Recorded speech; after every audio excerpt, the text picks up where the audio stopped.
If you've never experienced an earthquake, someday you will.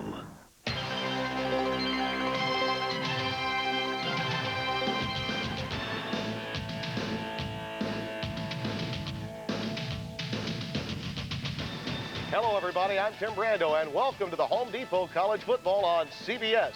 Some of you will see undefeated 8th-ranked Mississippi State take on number 11 Alabama. The winner of this game controls its destiny in the hunt to clinch the SEC West title.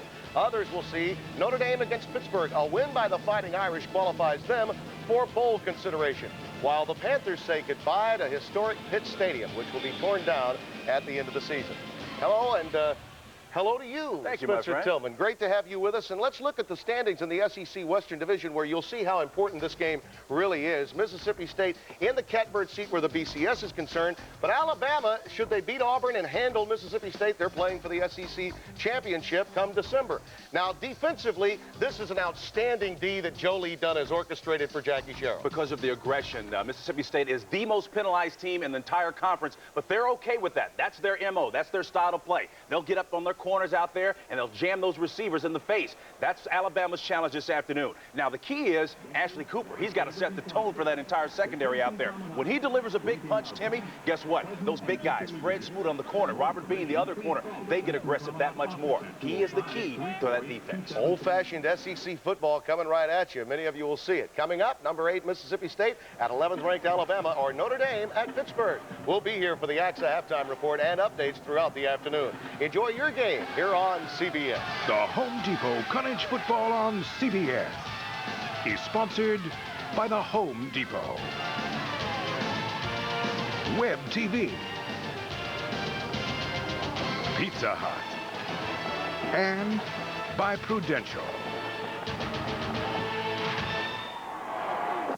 Welcome to the Home Depot Kids Workshop. Today we're going to be making a beautiful birdhouse. Everything okay? We need to put the bottom on first. There's one thing to show a young fella how to swing a hammer, but there's another thing to hold a nail while he's swinging it. And we have a list of different items that they get to make, and some of them are very talented. Esta es la casa del pájaro chiquito. Anytime you can show any youngster how to do something and do it right, to me that's the best reward you can have. You know how you're supposed to eat Pizza Hut stuffed crust pizza? Bill doesn't get it. Backwards, Bill. The other way. Backwards, Bill. Backwards. That boy. Now bite it. Billy. Bite it, Billy. Jill's not afraid to eat her stuffed crust backwards. Everybody knows how to eat stuffed crust pizza backwards. With a ring of cheese baked right into the crust, it's the most fun you can have with a pizza. A large one topping is $9.99. Jill's made of tougher stuff than Bill. Take a bite, Billy. Backwards, Bill. Keep your chin up, Bill. Stuffed crust, another one of the best pizzas under one roof. I just retired with a fair amount of money in my 401k, but the problem was it was all over the place. We sat down, we discussed an enormous amount of things. It's like telling your doctor almost. This is my personal financial plan. This is actually my playbook. I know exactly where I'm going with everything. It's got my current financial position, where my investments are, life insurance, education planning, retirement planning, planning for estate and taxes. Essentially, this book covers my whole life. I mean, it really is a game plan.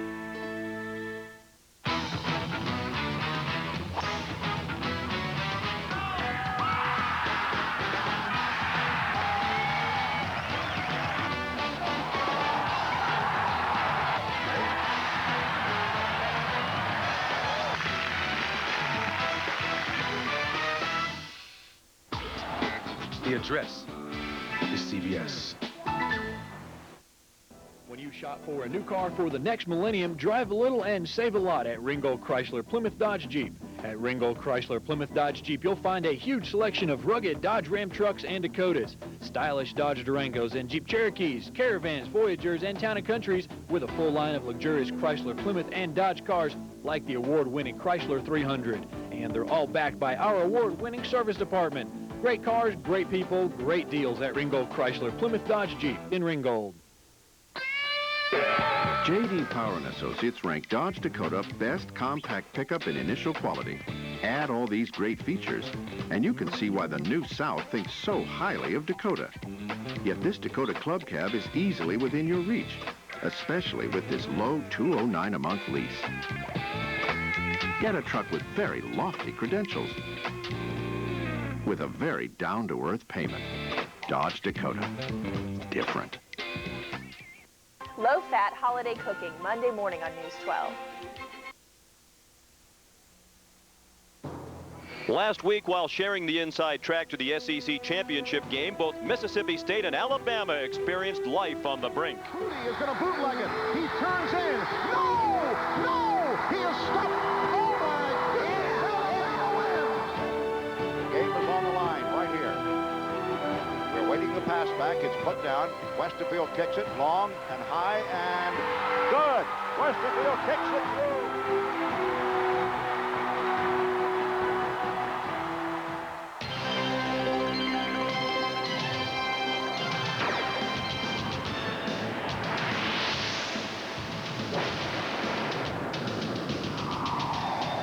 Alabama's march to the SEC West title has been slowed by injuries to Heisman hopeful Sean Alexander and quarterback Andrew Zhao. But Tyler Watts at quarterback and running back Sean Bohannon have come off the bench, emerging from backups to heroes to keep the Tide in contention to roll into the title game in Atlanta. The Mississippi State Bulldogs are celebrating an undefeated season with a thing called the Dog Pound Rock. The SEC's Cardiac Kids have won 3 straight on their final possession. And the best defense in the country has the Dogs in position to repeat as champions in the SEC West. It's Mississippi State versus Alabama in a battle to take control of the SEC West. It is the Home Depot College Football on CBS Sports.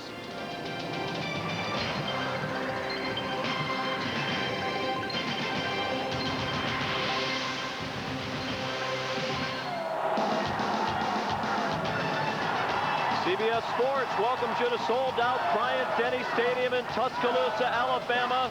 A sellout crowd on hand for the most important game played in this stadium in several years.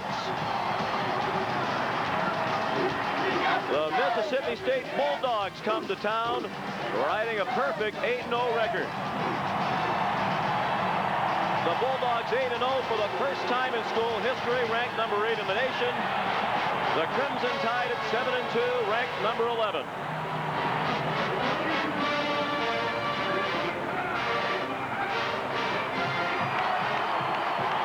And here come the Bulldogs. Mississippi State is making its first appearance on CBS since 1982. And they wait as the Tide takes to the field.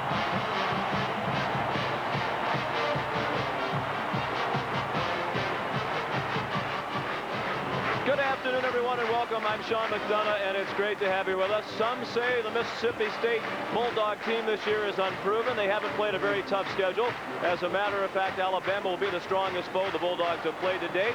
And others have pointed to the fact that they've had close calls against some lesser foes. The last 3 games by Mississippi State all won in the final possession at Auburn on October 9th. A last-second pass to Matt Butler from Matt Wyatt. 15 points in the last 2.5 minutes to give Jackie Sherrill the victory. Then at home against LSU, Rod Gibson, a controversial 1-yard run in the final minute and a half. And a 1-point win for Mississippi State. Then last Thursday night, the final second, Scott Westerfield, a 45-yard field goal as the Bulldogs beat Kentucky by 1. As a result of those close calls, Mississippi State now is in control of its own destiny, as is Alabama in the SEC West. Both teams control their own destiny. Mississippi State at the top. If they win today, all they have to do is win one of their 2 remaining games to win the division title for the 2nd straight year. Meanwhile, if Alabama wins today and wins at Auburn, it will win the division title because the first tiebreaker is head-to-head competition, and Alabama would have the edge over Mississippi State. Ole Miss needs an Alabama loss today. I'm joined, as always, by Todd Blackledge. Todd, the interesting matchup today seems to be what's going to happen when Alabama has the ball. Sean, I'm going to have a lot of fun watching the chess match today between Mississippi State defensive coordinator Joe Lee Dunn and Alabama's play caller Charlie Stubbs. Joe Lee brings in the nation's top-ranked defense, and it's a defense that's based on creating confusion and pressure. He gives you a lot of different looks, constant movement, players in and out, back and forth. He rotates a lot of personnel to keep his players fresh and flying to the football for 60 minutes. Charlie Stubbs will counter on the offense with a lot of quick counts in the running game. He'll also use a lot of formations and personnel groups trying to create matchups in the passing game and opportunities for big plays. A couple weeks ago against Tennessee, same situation, aggressive defense, create matchup. Third quarter, he had 2 great opportunities. He had Millens out of the backfield against a free safety, Deion Grant. They couldn't connect. A few plays later, Sean Alexander out of the backfield against the free safety, Fred White. Couldn't come up with that connection. 2 plays that could have turned that game completely around in the third quarter. You play an aggressive defense, they'll give you some opportunities, but you better capitalize. Alabama has a number of concerns on the injury front. Down on the field, here's Michelle Tafoya. Yeah, Sean, injuries a major concern on both sides of the ball for Alabama today. Last week against LSU, 3 defensive starters were lost for the season. Pass rushing specialists Kenny Smith and Canary Knight, and linebacker Marvin Constant. Smith was lost on the second to the last play of the game, and on the very next play, Constant was lost on a game-saving tackle. Also, Kelp Bailey remains out with a foot injury, and strong safety Tony Dixon will try to play after separating his shoulder in last week's costly win. But greater concern about the offense exists. Andrew Zhao returns as the starting quarterback today, but is he mobile enough to avoid the pass rush? And Sean Alexander will see action early, but if he struggles, the plan is to pull him early. Also, tight end Terry Jones Jr. out of this game with a shoulder injury. So the trick is going to be getting the hobbled offense to sustain drives to keep the hobbled defense off the field as much as possible. Sean, Todd?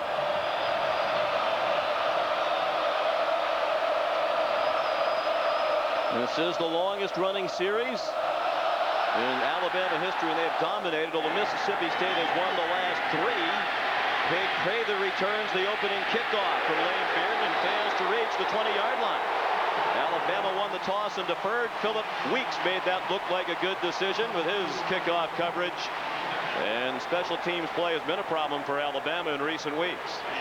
Sean, if you're going to play in this game, you better have your chin strap buckled very tightly. This one here is going to be a wild, hard-hitting affair. Both teams are going to try to assert themselves physically in this football game.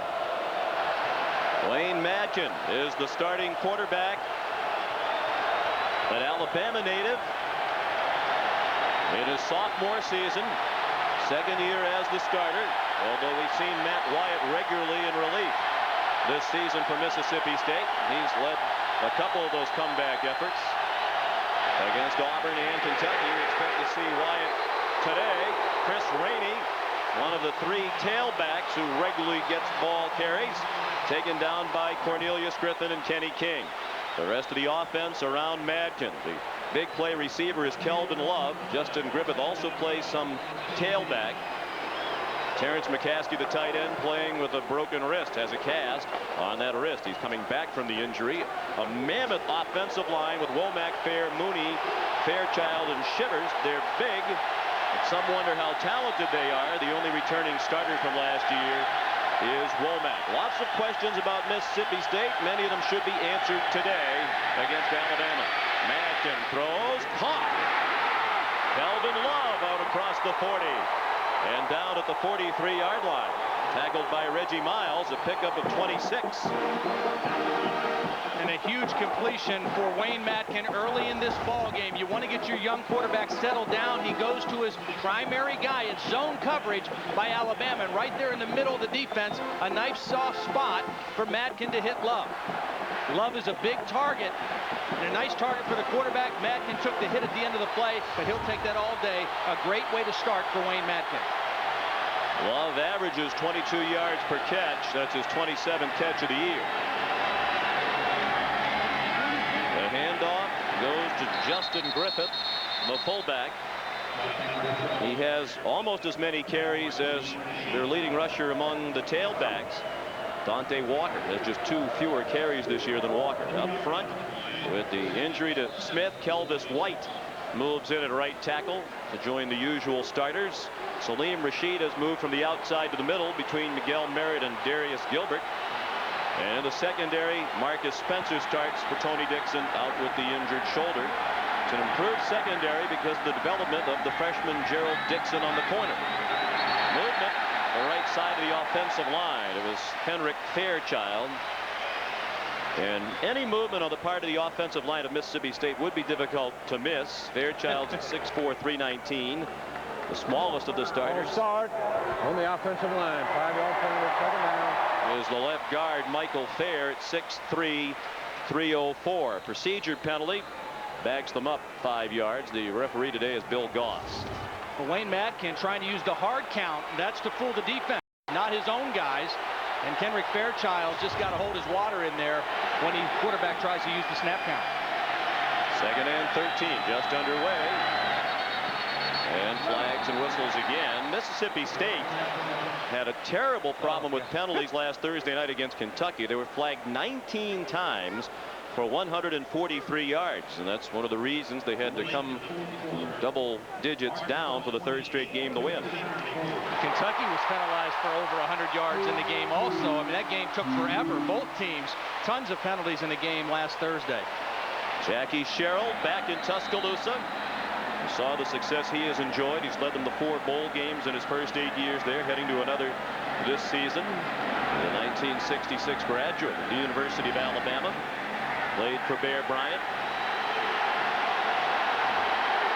2nd down and 18. Deafening crowd noise early. The crowd understands the significance of this game. The handoff to Rainey. He gets back to the 41-yard line. In all likelihood, the winner of this game will win the SEC West and go to the title game in Atlanta. The big improvement for Alabama has been on the defensive side of the ball. They've been pretty good offensively all year, but they have really played well. As you take a look at Ellis Johnson, the defensive coordinator, the last couple weeks, they've started to play very good defense. Played well against Tennessee and have played well ever since then. 3rd and long, 3rd down and 13. Short pass. Terrell Grindle, the true freshman, down way short of the first down at the 45-yard line. Credit Victor Ellis with the tackle. And the fans salute this injury-plagued Alabama defense. The key for them, Sean, is going to have as many short series as they can on the field because their depth is what was hurt by the injuries. They can't sustain a lot of long drives by Mississippi State and take the game into the 4th quarter. Jeff Walker gets the punt off. He's had 4 blocked this year. Freddie Millens managed to stay on his feet for a while. Now they're going to mark him down inside the 15-yard line. Eugene Clinton will be credited with the tackle. The 39-yard punt and return of -3. Frustrating start on offense for the Bulldogs.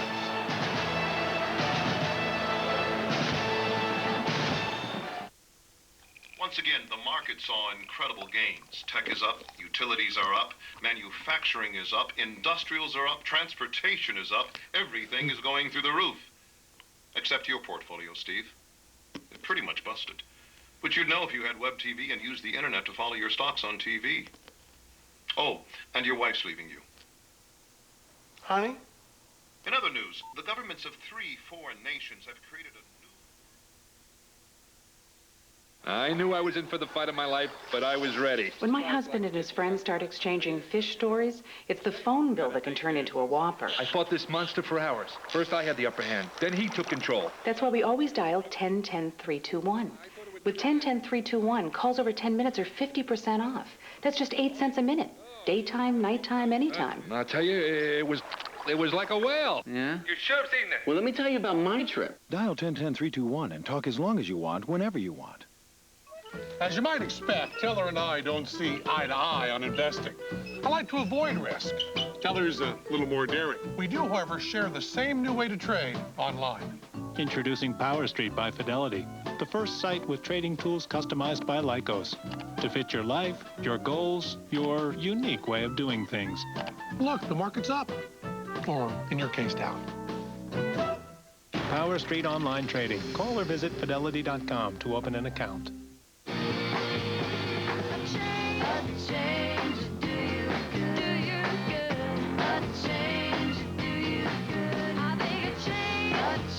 Hey, change might do you good. Buy a new 2000 Oldsmobile Bravada and get a 6-disc CD changer at no extra charge. Plus $2,000 cash back. So you can rock, roll, and ride to hours of uninterrupted music. Get down to your Oldsmobile dealer today and start something loud. A big battle in Buffalo. Miami looks to avenge this year's only loss against Philly and the Bills. Or Junior Seau and the Chargers raid Oakland. The NFL on CBS. And now the fun begins with Alabama on offense with its multiple formations against this very interesting and talented defense of Joe Lee Dunn for Mississippi State. The Alabama offense, led by Andrew Zal, returning after sitting out the last 2 games as the starter because of a sprained right ankle. Zal, the sophomore from Lake Butler, Florida. Hands off to Sean Alexander. He's also had a sprained right ankle that has limited him in the last 2 ball games. Barron Simpson knocked him down after a gain out to the 16, a pickup of 5. The rest of the offense, McClintock, a devastating blocker at fullback. Millens, the big play wide receiver. Draper in for the injured Jones at tight end. And up front, a terrific offensive line led by the All-American candidate Chris Samuels. Many believe he is the best offensive lineman in the country this year. Got to throw this. They got too many guys in to stop the run. Got to be a quick throw. They go to that stack to the right. They throw to Millens, and he's thrown for a loss by Robert Bean and Ashley Cooper. Up from the secondary to throw Millens to the ground. He grew up in the shadow of Mississippi State University. Millens is from Starkville, Mississippi. See, this is just, you count the numbers. There's too many white jerseys in there to run. You throw. Now, Mississippi State made a good play here. They stopped it for a loss, but that's okay. You still have to throw that football. You can't run when they have more defenders in there than you can block. One of the major keys to the success of the defense, terrific team speed, particularly with the starting unit. They rotate the defensive front by series. Now with a lot of time, throws incomplete. Intended for Jason McCadley. Tim Nelson gave McCadley a little pop after the ball drifted by. So the Mississippi State defense wins the first round. 3 and out. They've done that a lot now. They've done that almost 50% of the time in the games they've played. 47.8% of the time they're on the field for 3 plays and back onto the sideline. 3 plays or less. Right. Pig Prather back for the punt from Patrick Morgan. Very little breeze to speak of at the start of the game, and it looks like they got a pace of the punt. Robert Bean deflected it. Got a heck of a roll out of it, but Bean had a clear shot to the punter's foot. Alabama very fortunate that that one didn't go the other way. Wound up going 37 yards without a return from Oregon, and that's not a bad net. Bean has blocked 4 punts this season. He blocked a field goal last year against Alabama. No score early in the first quarter in Tuscaloosa.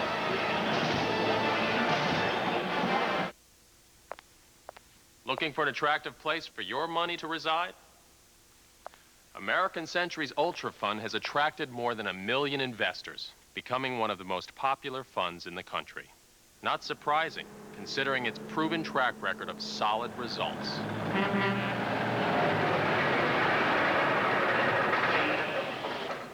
Need some help moving?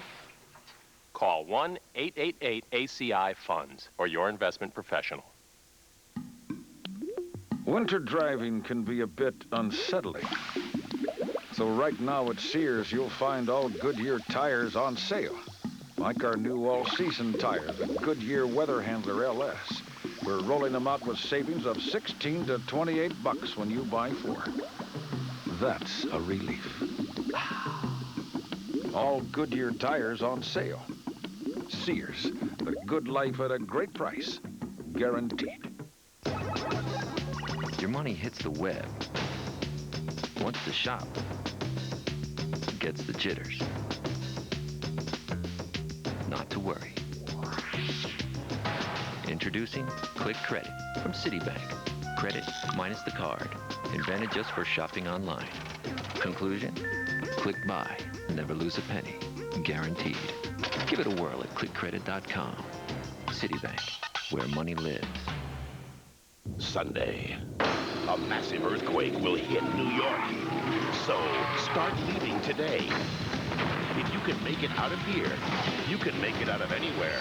We should have taken the bus. Aftershock, CBS Sunday.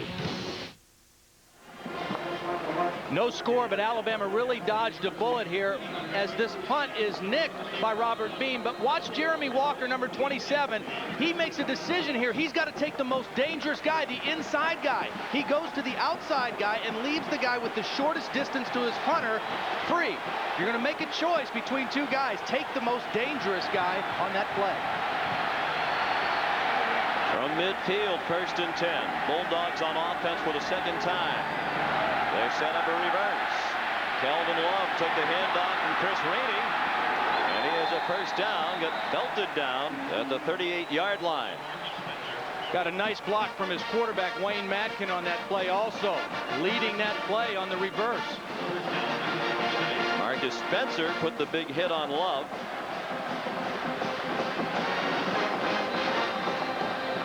Spencer was a starter earlier in the year, lost his position, but now with the injuries, he's back in as a starter, their 4th leading tackler for the year. Former walk-on who earned a scholarship. 1st and 10 from the 37 of Alabama. Looked like Madkin juggled the snap. Dante Walker, the true freshman, tripped up for a loss. He's part of the trio of tailbacks. See a lot of action. Kenny King got good penetration on that play. Yeah, he sure did. Watch him get underneath the block of the fullback, Justin Griffith here. Just goes submarine underneath them and bottles it up in the backfield. Sean Ellis Johnson doing something. He knows he's got a depth problem. Already at this point in the game, he's used 9 different defensive linemen trying to keep guys fresh as long as he can. Walker continues at tailback. Here comes the blitz, and the ball grounded intentionally by Madkin, and the flags fly. Salim Rashid, the true freshman, got to Madkin, and Madkin is slow to get up after the intentional grounding, for which Mississippi State will be penalized. Well, watch Rashid now. He's going to time the blitz. Nobody picks him up. Both backs blocked to the right side, and nobody picked up the blitzing linebacker from the backside. And then you see the speed and acceleration of Rashid and Madkin. In that case, you don't want to give up the sack, but that case, it's better to eat the football than to take the penalty for intentional grounding. Ellis Johnson loves Salim Rashid, who is the leading tackler for the Bama defense this year. A true freshman from Birmingham, out of Shades Valley High School. Has had a move inside this week with the injury to Marvin Constant. He's not as big as Marvin Constant, but he's a better athlete. He's a little quicker, more acceleration. He showed it that time on the blitz. Back at midfield and facing 3rd and 21, the Bulldogs. Bluffed the blitz, came with a 3-man rush. The pass caught by Terrell Grindle. And he's down more than 10 yards short of the first down. Tony Dixon and Miguel Merritt combined on the stop, and we send it back to Tim Brando. Sean, this will look awfully familiar to you. Anthony Lucas on the receiving end of a touchdown pass from Clint Sterner to make it 28-24 Arkansas. Do you think this is good news for Virginia Tech? They just held Tennessee on 4th down inside their own 20. Sterner is sitting on the ball. He's not about to fumble at this time. Wow. As he did last year to give Tennessee the miraculous come from behind victory and keep the balls. National title hopes alive. There's a block. Salim Rashid blocked the kick, and Miguel Merritt ran it back near midfield. Sean, they had Wyatt in for the pooch punt, and this snap is not as long on the pooch punt as it is on the regular punt. And right here, Rashid's going to come right up from the inside, and there is no personal protector. That's the shortest line to the punter. He got the quarterback pressure before he gets the punt here. Matt Wyatt just trying to pooch it down in and pin him down. Great play by Salim Rashid. And problems with the punting unit continuing, even with the pooch punter in there. Wyatt, they had 1 block. Walker, the regular punters, had 4 blocks. Sean Alexander crosses midfield, puts his head down at the 47-yard line. Barris Grant made the tackle. He's part of the reserve unit that's in now. Here are the starters, and we remind you they alternate series by series. It's a senior-laden first group for Joe Lee Dunn, a 5-1-5 look with Barron Simpson, the only linebacker, and one of the best in the nation, a semifinalist for the Butkus Award. And the 5 defensive backs, although some of them take on position characteristics of linebackers. Ashley Cooper, the reigning defensive player of the week. in the SEC for his 13 tackles against Kentucky last Thursday night. Gain of 4 for Alexander. Ball snapped at 1 on the play clock, and Alexander gets a couple more. He was in for 28 snaps last week against LSU. Had just 18 yards rushing on 14 carries. And the offensive coaches coordinator Neil Callaway yesterday said, we got to be a little more attentive this week, and if it's very obvious early on he's not 100%, we have to do a better job of getting him out of there sooner. Yeah, they think they may have made a mistake last week, and they're going to give him the ball a lot here early in the first quarter and determine if he can go full speed, because this is not a defense that you want to go tippy-toeing around against, because they'll knock your block off. And they need him, if he's healthy, to create some of those mismatches that they want in the passing game. No score more than midway through the first quarter. 3rd down and 4, Bama. That pass caught. Coming across the middle, Jason McCadley with a first down to the 28-yard line, where Tim Nelson made the tackle after a gain of 17. This all starts with protection. Alabama does a great job of sealing off everybody inside and allowing Andrews out to stand right in there and find the crossing route coming across the field in McCadley. Man-to-man coverage, that's a wide receiver against a strong safety, Tim Nelson. That's one of those matchups you want. The quicker receiver going on the crossing route. It is a final score now. Tennessee has lost to Arkansas. Here's McClintock on first down to the 25. Arkansas has defeated Tennessee. Wow. Great news, particularly for Virginia Tech, but also for several other teams trying to sneak up into position to get into that national championship game, including the Mississippi State Bulldogs. That's right. You know, it's interesting. We had Virginia Tech last week, and Frank Beamer kept saying, and has said his mantra for the last couple weeks, we just keep taking care of business. In the end, the 2 best teams will play. And boy, it's working out for them today anyway. They still got a huge one tonight against Miami, though. The crowd just roared because the Tennessee-Arkansas score was just announced over the public address system. On 2nd and 7, Alexander. Down at the 22-yard line in the arms of Rob Knight and Ferris Grant, part of that second unit. Up front on defense for Joe Lee Dunn. This is a younger group, but a bigger group. Yeah, bigger and probably more athletic, but they don't have the experience. And so with the first group, Joe Lee will do more multiple things. With this group, he stays a little more basic, but they are big, physical guys up front. I mean, the one thing that stands out to me about this team is their front people, very physical, very athletic, and they do a great job of stopping the run first and foremost. Last 4 games, the highest rushing total against Mississippi State, 42 yards for LSU. Zal was under pressure. Ashley Cooper was providing the heat on yet another blitz from the Bulldogs, and the pass was incomplete, so here comes the field goal unit. Ryan Flugner on, and he had a tough week last week against LSU, to the point there's been some discussion this week that Mike DuBose might make a change. And we talked with the coach yesterday. He said, no, Flugner's been making good passes at the ball. He just didn't make them last week. He's still 7 for 10 for the year.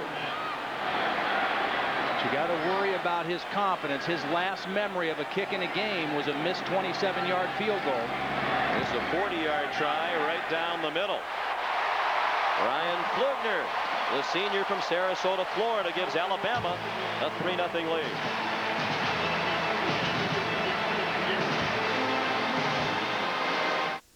Madame, Monsieur, may I take your order? Yes, the lady who had the escargot, but not for $15. We'll give you 3, and that's our final offer. And a bottle of your finest Merlot for, say, $7.50? Oh, honey, let's give him 7. Excuse me, sir. These are nice. All right. We give you $89 for the candle holders, the water goblets, the flatware. Like to haggle? Go to hagglezone.com, where you can buy lots of brand new stuff, and everything's negotiable. It's the chandelier, and another 20 for your watch. Hagglezone. How good are you? This is the face of erectile dysfunction. So is this. And this. Fact is, 1 in 3 men have some form of ED, a medical condition also called impotence that affects men of every age, race, and background. What else do all these men have in common? They all faced up to their problem and got help.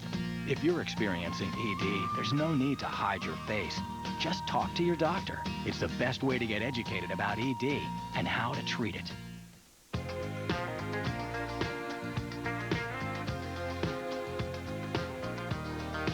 A lot can change in 28 years. If you had invested $10,000 in American Century's growth fund in 1971, it would be worth a cool $1.3 million today. Our advice? Hang in there, baby. Call 1-888-ACI-FUNDS for your investment professional. CBS Monday, a basketball superstar is slapped with a paternity suit. That woman set me up. But this case is going to take a turn you won't believe. You gotta be kidding. This isn't about stealing the ball back. This is a child. All new Family Law, CBS Monday.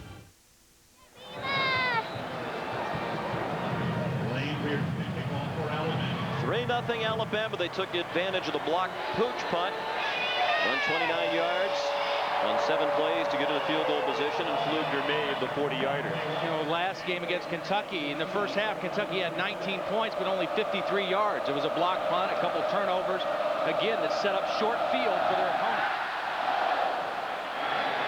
Wayne Bearden's kickoff right along the sideline. Pig Prather managed to walk the tightrope, and he got banged down at the 25-yard line by Philip Weeks. Tomorrow on CBS Sports, it's NFL regional action. One matchup, the AFC East showdown between the Miami Dolphins and Doug Flutie and the Buffalo Bills. In some areas, it'll be the Chiefs battling the Buccaneers. Check local listings for these and other regional games, beginning with Jim Craig, Randy, and Jerry on the NFL Today at noon Eastern Time, presented by Southwest Airlines. Sean Herschel Bolden, number 25, is in for Gerald Dixon right now at the cornerback. Maybe something that Sparky Woods and Mississippi State may try to go after, the new corner in the football game. There he is right here. Madkin hands off. Dante Walker escaped difficulty behind the line of scrimmage and slid ahead to the 29, where Milo Lewis made the stop. There's Bully 18, the Mississippi State mascot. Doesn't get as much pub as Ugga over at the University of Georgia, but I wonder if he plays with a chip on his shoulder because of that. Or barks with one or whatever. Second and 7, 3-0 Alabama with 3 minutes left in the first quarter. Wayne Madkin, the quarterback, playing with a pin in the middle finger of his throwing hand. It's Walker again, out to the 32-yard line. Injured that finger a couple of games ago and had a pin inserted, the tip of which actually sticks out the top of his middle finger, and it goes down about 2.5 inches into his finger, near that knuckle in the middle of the finger. That's a nasty thing to think about as a quarterback, and they bent the pin so that it fits around the football, but it's got to be a real distraction to play with that. 3rd down and 4. There's not a high-powered Mississippi State offense moving along the line. No flags down. Now a late flag thrown in the middle of the line after the play had started up. Kendall Moorhead made the tackle on Walker. Let's check out the flag. Illegal block. Yeah, illegal chop block, I think, by Mississippi State on the option play. There was movement by Alabama, but they apparently got back out of the neutral zone. That was Cornelius Griffith who moved. You mentioned how big the Mississippi State offensive line is, and they are big and they can wear on you, but they better be able to move their feet today, because this Alabama defense has great quickness and speed at the linebacker, in their front seven, defensive line, and their linebackers.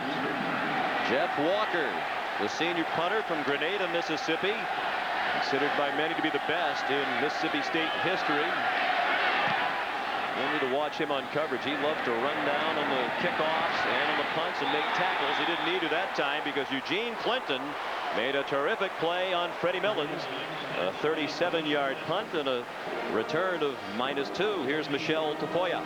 Well, you guys talked about the pin that Wayne Madkin has in that middle finger on his throwing hand. This is an identical replica of that pin. It was surgically inserted.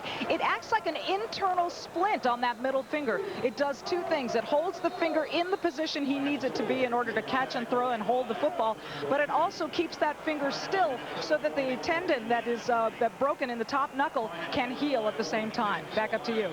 Oh, man, I don't like that at all. I mean, the good thing for him today is it's a beautiful day, because it really bothers him when it's cold. On first down for Alabama, Sean Alexander Went spinning back to the line of scrimmage, and that's all for the senior from Florence, Kentucky, who a couple of weeks ago, prior to that ankle injury suffered against Tennessee, was approaching the top of the list every week among the Heisman hopefuls. But with the missed time against Southern Miss, missed the entire game, and then the problems when he did play last week against LSU. That's the one that really hurt. Dropped away from the leader. Yeah, I mean, missing one game with the injury against Southern Miss didn't really kill him, because there hasn't been a clear front runner. But not being able to play effectively against LSU really hurt his chances for the Heisman. And it was Alexander who turned to the referee, Bill Goss, to ask for an Alabama timeout. 3-0 tied late in the first. As you might expect, Teller and I don't see eye to eye on investing. I like to avoid risk. Teller's a little more daring. We do, however, share the same new way to trade online. Introducing Power Street by Fidelity, the first site with trading tools customized by Lycos to fit your life, your goals, your unique way of doing things. Look, the market's up. Or, in your case, down. Power Street Online Trading. Call or visit Fidelity.com to open an account. And now, the Fidelity Mentors of the Game. There's been two coaches that have had a profound influence on my career, Coach Bryant and Coach Robertson, the two winningest coaches in college football. And I think they were the winningest coaches because they truly cared about the student athlete as people, not just as students, not just as players, but as people. Is the idea of turning your child's public school into a private school a good one, or just another anything for a buck scheme? 60 Minutes, Sunday. Mike Dubose in his third season. There's still some question if he'll continue on beyond this season, as hard as that is to believe, taking a team which he inherited with scholarship sanctions and now has them in the top 11 in the nation. But there's still been no definitive word from the administration on his future. And that's starting to hurt them in recruiting. Sal throws, and it is caught. Short connection to Jason McCadley, and that'll set up third down. You know, when we talked to Joe Lee Dunn on the phone earlier this week, he said, you know, I don't like when they spread all out. It's like they don't like each other, because that's what really stretches his defense out. When, you know, he loves it when a team kind of bunches in there and they bring extra tight ends in. They try to maximum protect. That plays right into his hands. When you spread his defense out, you make certain guys do things maybe that they don't like to do. And that's what Charlie Stubbs is able to do with this offense. They have a lot of versatility to attack this defense with. Officials have stopped the play. There's a problem with the game clock. And now the officials wind the clock, but as you can see, it's not moving. And now it is. Fast. Moving fast.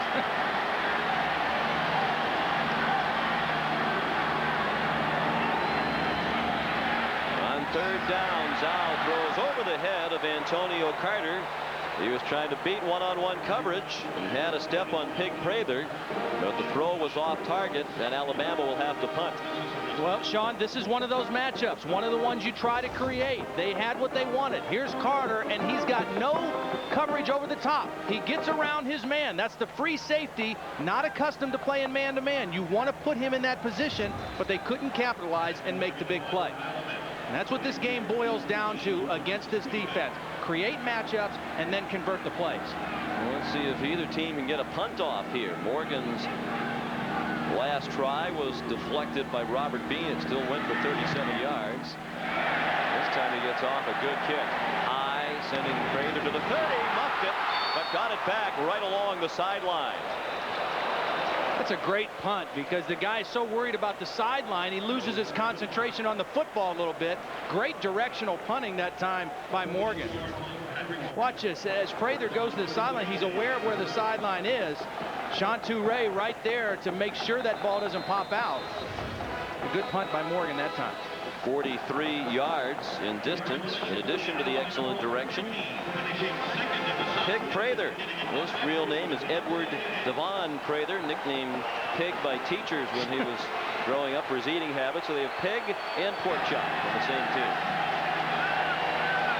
8 seconds left in the quarter. Alabama leads 3-0.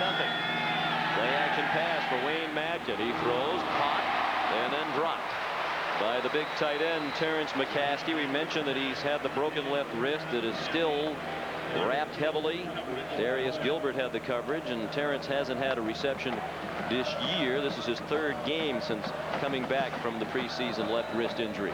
He's a big key for their offense because he's a huge guy and a really a good blocker at 6'6", 272 pounds. The guys they had playing behind him were young and much smaller. But as you said, he still hasn't caught a pass. It's got to be a little difficult for him with that wrist all wrapped up. Likely to be the last play of the quarter.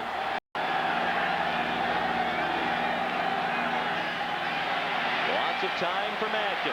He steps into the throw, looking deep down the field, and it is caught by Kelvin Love.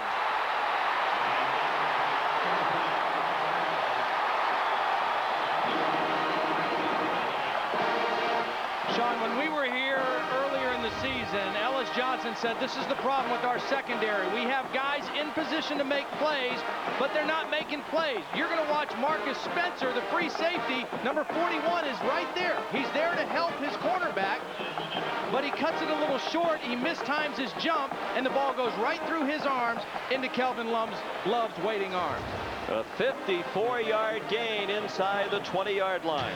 That's the last play of the first quarter. The score, Alabama 3 and Mississippi State nothing. We'll return to Bryant-Denny Stadium after this message and a word from your local station. It's timeless, like her beauty. Ageless, like her smile. And like your love, everlasting. Is there any other way to show your love was meant to last a lifetime? Well, you could tell her. Then with the same 13 grand, she could have over $60,000 for her retirement. We just thought you should know. Ask a financial advisor about Sun America, the retirement specialist. Here's your regular internet homepage. And here's i1.com. It's free. You use it like Yahoo, Excite, or other search engines. Only i1.com gives away $10,000 every day, $1 million a month, and $10 million on tax day. Which one would you choose? Very loyal to this site. I'm not going to abandon it for some new guy with a truckload of cash. You're kidding. Of course. Do I look like an idiot? Look at this cash. Introducing i1.com. Why wouldn't you? It's the 10th annual Amazing Toy Test, Monday on The Early Show with Bryant Gumbel and Jane Clayson.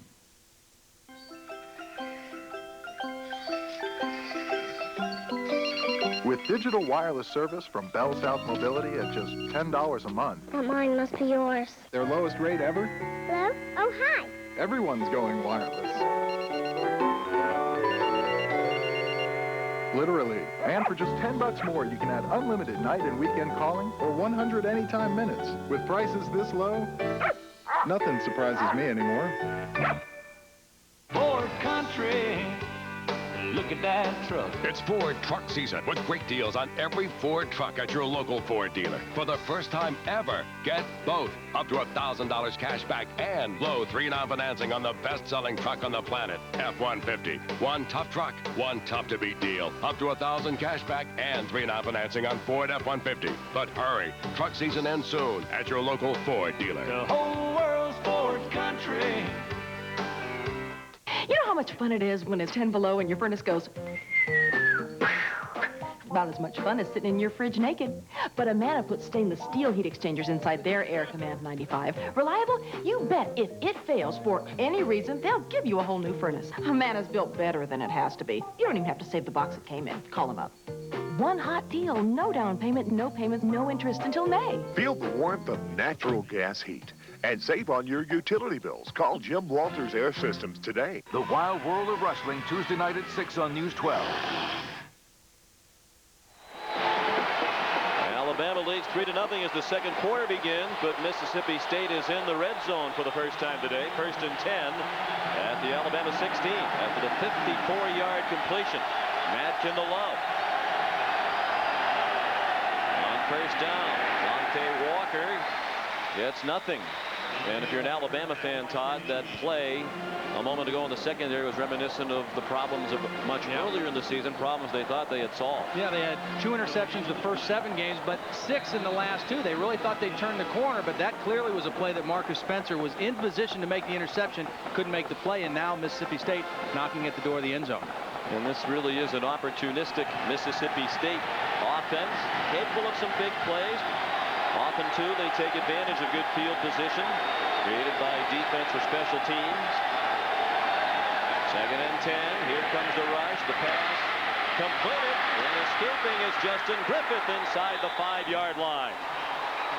Great job by Wayne Madkin, first of all, recognizing the inside blitz and getting rid of the football quick, and then individual effort of Justin Griffin to break tackles. Watch as Madkin sees the blitz coming. He knows he's got to get rid of it.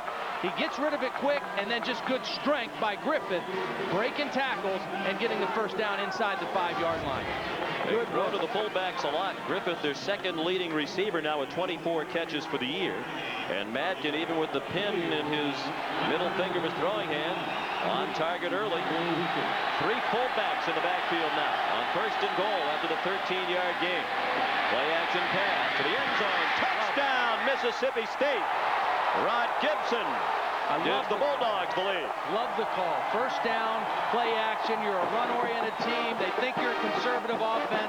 The perfect time to call play action. First down there. Nice call by Sparky Woods and a nice series by Wayne Madkin. See, they got full house backfield. You're thinking run, run, run. Good fake by Madkin. They slipped the back out into the front corner of the end zone. They also had the tight end crossing in the back. Good execution.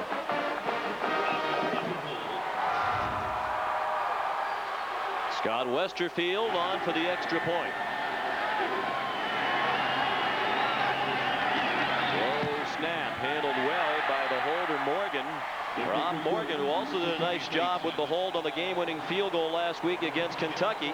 Gibson the touchdown, his first touchdown reception of the season. And the Bulldogs lead 7-3.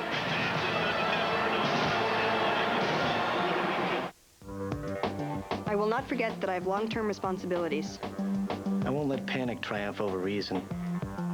I'll stay the course when everyone else says the sky is falling. The stock market moves up and down, sometimes dramatically. In my 30-year career, the stock market's gone up over 10-fold. But in that same time period, it's had 14 drops of 10% or more. Stay the course. That's what I've always done. For more information on Fidelity funds with a history of solid performance, visit Fidelity.com.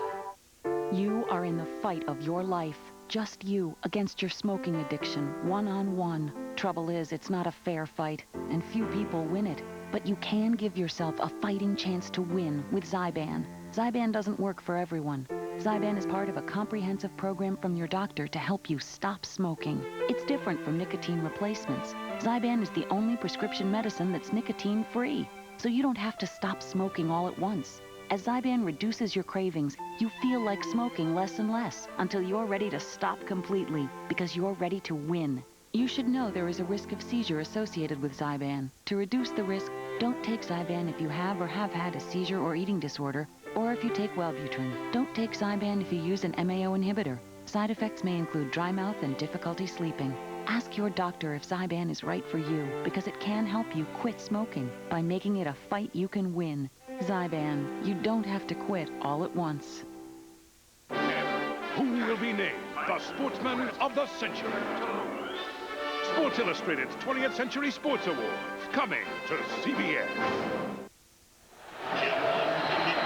Moments ago, Kenzaki Jones on the sideline leading the Bulldogs kickoff coverage team in the dog pound rock. They do this before every kickoff.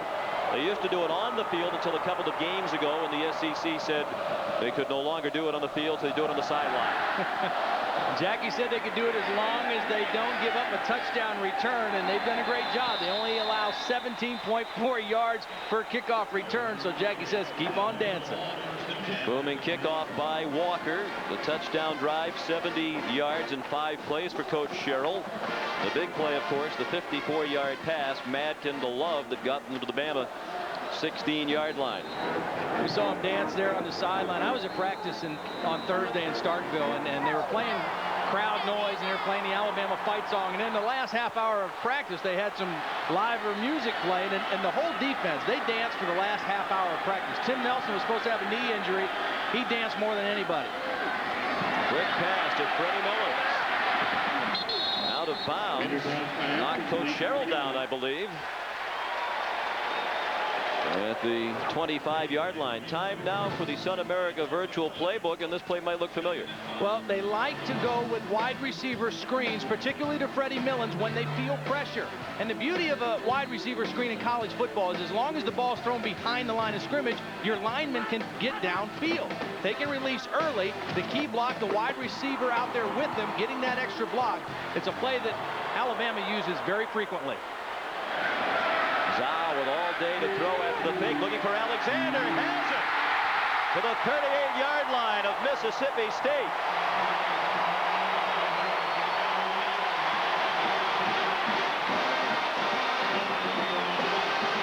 Sean, it's all about creating matchups in your favor. Here they go. This is Tim Nelson, Sean Alexander against the strong safety Tim Nelson. Sean Alexander, very dangerous as a receiver coming out of the backfield. Perfect throw by Andrew Zhao. And that's a matchup that favored Alabama, and this time the Crimson Tide completed the pass. Nothing wrong with his ankle there. No, the ankle looks good, and that's good news for Charlie Stubbs because he knows he's got Alexander at full strength. He can call whatever he wants right now. 37 yards in the completion to number 37. They pitch it to Mullins. Lots of running room down the sideline. Oh, it bounds inside the 50.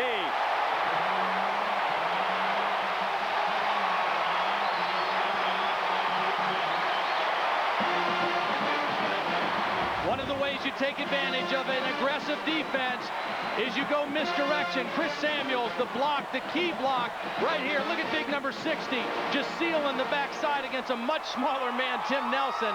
Freddie Mullins out of Starkville, Mississippi, with a big play for Alabama. They go with the pass. Now they go the reverse, mixing and matching on offense. Mississippi State did recruit Mullins. Coach Sherrill says, Case, the young man probably just want to go away to go to school, as so many do. Alexander the carry after Mullins picked up 24 on his run. Alexander gets nothing. Fred Smoot up from the corner to chop him down. You're talking about Mississippi State recruiting Mullins, and Mullins and Barron Simpson, the starting middle linebacker, both played together at Starkville High School. Mullins was a sophomore when Simpson was a senior when they won the state championship in Mississippi. The coach of that team, a guy named Chuck Friend, his son was an offensive lineman here at Alabama, is now a graduate assistant for Alabama. Will Friend. Yep.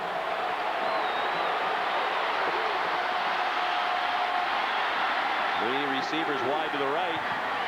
Zal takes the handoff, throws to the right between two receivers. Over the head of Mullins and short of Tim Bowens. Boy, he had Mullins too. I mean, this is an easy throw for Andrew. I'm surprised he didn't get this completion because he had Mullins coming away from his defender, and Mullins might have turned that up into the end zone and scored had Andrew made the connection. Nice call by Charlie Stubbs, and they had what they wanted. Andrew Zhao just couldn't come up with the throw. He's made some nice throws today. That one, not a good one. Zhao didn't play at all against Southern Miss. He threw 3 passes last week against LSU, went 0 for 3 with an interception. And Tyler Watts saw most of the action. Watts started both games and led them to 2 wins. Zhao under heat, throws to the end zone, almost intercepted. There is a flag down on the play. The pass intended for Mullins. Fred Smoot got his hands on the ball, but the junior from Jackson, Mississippi, couldn't pick it off. I think it's going to be defensive holding on Barris Grant, holding on Sean Alexander coming out of the backfield into the pass pattern. I think that's what the call is going to be here.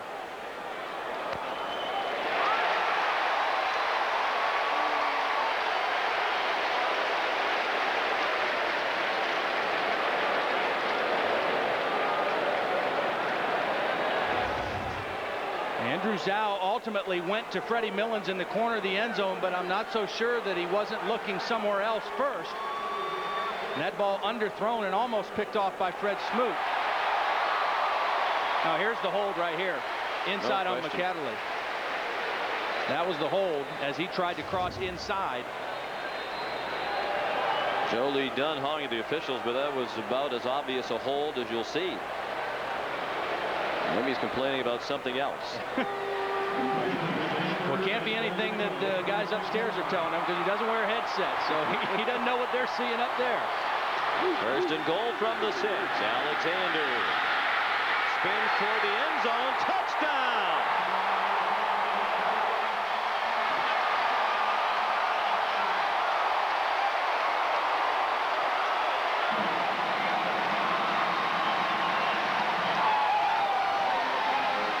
Teams have tendencies, Sean, and offensively Alabama's tendency is to run behind Chris Samuels and Sean Draper on the left side. But you know what? When they're as good as they are and 37 is as good as he is running the football, who cares about tendencies? Give it to 37, run behind 60, touchdown Alabama. It was close, but they ruled that he was in with the ball before his knee touched. Bludner adds the extra point, and Alabama has reclaimed the lead on a touchdown by Sean Alexander, his 18th touchdown of the season. He has scored 18 of their 34 TDs this year. Lee Dunn didn't like that one. CBS Sports coverage of the Home Depot College football will continue after this word from your local station. For action as big as Texas, the address is CBS.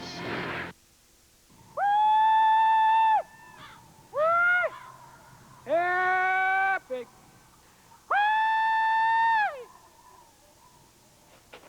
Come on, Bibbs! You've been calling for it. So now Hardee's has it. Introducing my new pork chop biscuit. A whole boneless pork chop lightly breaded on a made-from-scratch biscuit. Come and get it at Hardee's. Where the food's the star. In the trucking industry, wisdom comes with age, and in the last 25 years, Ron Epps International Isuzu has learned a thing or two about meeting customer needs. Our new truck sales department can provide the perfect truck for your business. On a budget, check out our used truck center in Resaca. Need parts? Ron Epps stocks the parts you need most. And don't forget service. Trained technicians work morning till night to get your equipment back on the road. Ron Epps International Isuzu, the answer to all your trucking questions. Everything I hoped and dreamed for, I have now.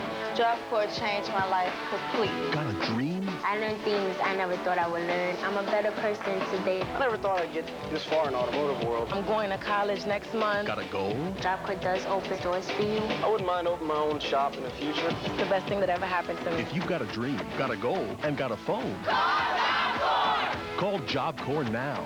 1-800-733-JOBS. Sports fanatic John Appicello, weeknights at 6 and 11.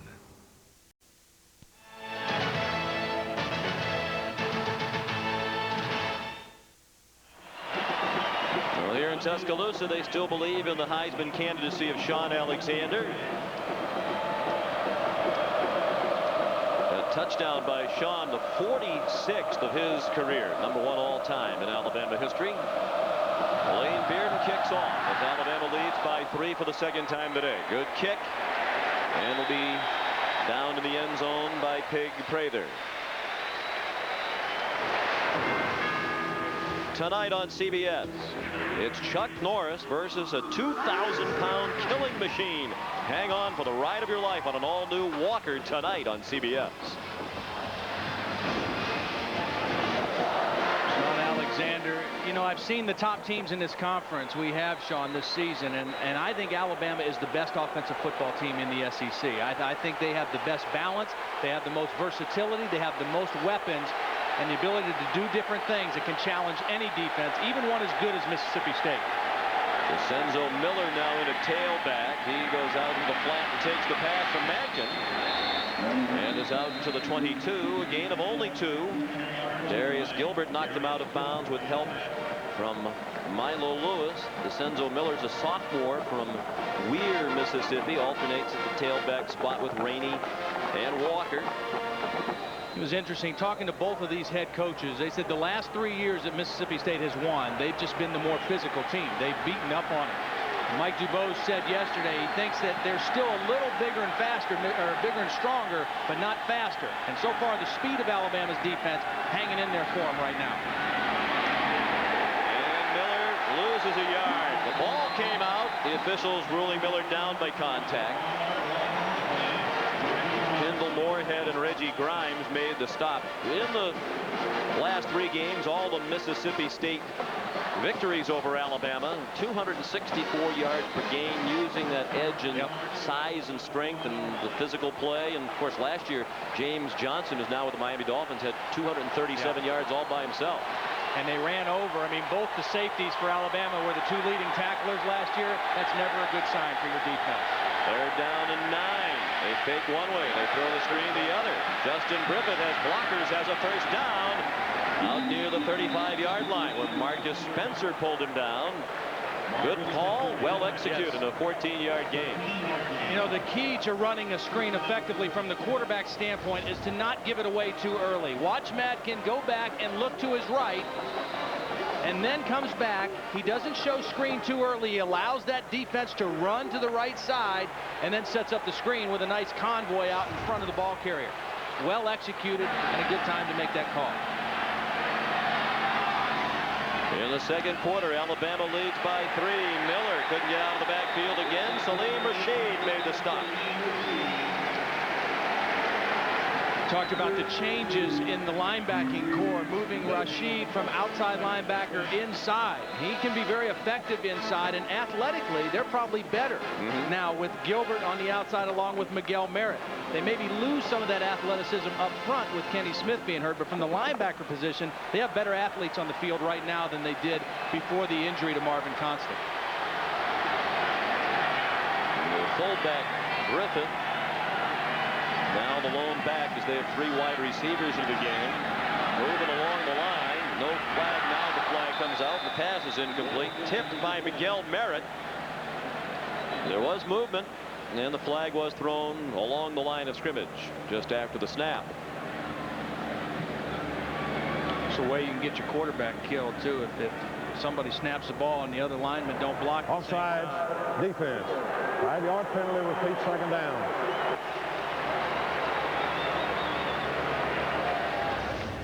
Thought this one could have gone either way. As you take a look in here, movement, the left guard, they're all looking in, trying to see. There's movement. Boy, Kelvis White, Kendall Moorhead, the 2 guys crossing into the neutral zone. First penalty against Alabama. 2nd and 5. Madkin on the roll. A flag thrown downfield. The pass is incomplete. He was looking for Matt Butler on the near sideline. There was a flag thrown in the secondary. I think this might be offensive pass interference. I think Mississippi State trying to run a little bit of a pick play. I think it's going to go against the Bulldogs. One receiver coming in, the other one breaking out. Rod Gibson, the fullback, limped off the field after the play, favoring his right leg. Holding defense. Penalties 10 yards from the previous spot and an automatic first down. It was not pass interference. Holding on the inside receiver, Kelvin Love, right here. Watch as he tries to break out. Both guys reaching for the jersey, but when you see that number 8 go up around the shoulder pad, there's a good reason to call the hold. There's Gibson, who limped off after the play. Kenny Williamson now in at fullback. They rotate 3 fullbacks, 3 tailbacks. 1st and 10. MSU out near midfield. Miller crossed midfield to the 49-yard line of the Tide, where he met Miguel Merritt. Merritt having a fine senior season at linebacker for Alabama. He had a very tough spring. His dad died of cancer in the spring. Back during their bowl experience late last season, Miguel had a sore throat, and it didn't go away, lingered in the spring. They finally did more advanced tests, found out that he had a tumor on his vocal cords, and they've dealt with that problem effectively, but he still goes for a checkup to Birmingham every 8 weeks or so. 2nd and 7. Heavy rush. Madkin steps up nicely. The juggling catch made by Love. Another flag in the secondary. If the play stands, it's a first down to the Bama 40. Gerald Dixon made the tackle. One thing that Jackie Sherrill has to be thrilled about right now is his quarterback, Wayne Madkin, is playing with a lot of confidence. I mean, he's not getting happy feet in there. He's seeing the field. He's making good throws. He's making good reads. He's a young guy who is still learning to play the quarterback position. He didn't have to make nearly as many plays last year. It was 15 yards. Repeat second down.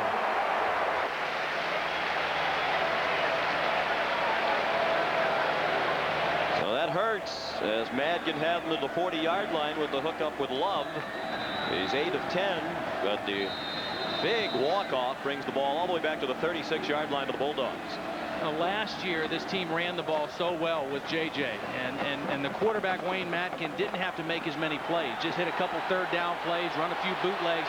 This year, they're not running it nearly as well. He's had to make more plays, and that's why he struggled some this year as a sophomore.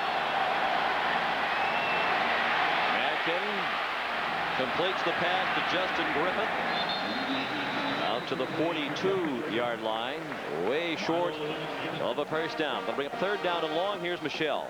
Well, Mississippi State receiver Terrell Grindle got hit on his right calf late in the first quarter. Team doctor Rusty Linton tells me he bruised a nerve in that calf, so he cannot move his foot well. They're hoping that the feeling returns to his foot so he can return to the game, Sean. All right, Michelle. Right now they have Trey Belcher, who has just one catch this season in at wide receiver. The absence of Grindle. Middle screen caught by the fullback Griffith. And another late flag thrown in where the tackle was made. As Griffith went down to the 45, well short of the first down, tackled by Kendall Moorhead, but you wonder if he grabbed the face mask the way that flag came in. Well, the key here is whether it's an incidental or whether, boy, he didn't have his, I don't think he had his hand at all in the face mask, as we can take a look here. Grabbing the face mask, the penalty is 5 yards from the end of the run. Repeat third down. Take a look at this now. What you're going to see is Moorhead right here make this play. And Moorhead does not have his hand anywhere on the face mask. But his head goes down, and that's what the referee saw. He thought he saw the head go down. Well, it was the official along the sideline who came running all the way from the side to throw that into the pile that happened right in the middle of the field. Saw the head go down and assumed it was a face mask. Bad call. Another flag thrown by the same official on the near sideline. That pass is incomplete. Almost intercepted by Victor Ellis, but he was out of bounds. I'll tell you, the official on the near sideline is getting a workout throwing his flag. Offsides defense. 5-yard penalty, repeat third down. Well, Alabama was offsides. Take a look at the end of the play. Victor Ellis, number 9, in position. His foot is down. If there was not have been offsides, it would have been an interception. Wow. That looked like an interception. Yeah, well, there's offsides anyway. Yeah, so but the official called it out of bounds incorrectly. He got the left foot down. Justin Griffith, the lone back. 4 receivers spread the field, and it's incomplete. Intended for Trey Belcher. He was likely in because of the injury to Grindle. We mentioned earlier he's a senior with just 1 catch this year. 20 career catches during his time in Starkville. And they got into a manageable distance because of the penalties, but still could not convert on third down. Grindle has been a good receiver for him. 2 catches last week for 57 yards, 6 for 109 against Auburn. So he's a guy that they need in their offense, another playmaker for him. Jeff Walker to punt. Jeff's married. He and his wife Candy have twins, Bailey and Kaylee, 2.5 years old, born on Christmas Eve, 96. That ball goes into the end zone, so they're coming up on their 3rd birthday. 45-yard punt, but a net of 25. Alabama begins at the 20 with a 3-point lead after this.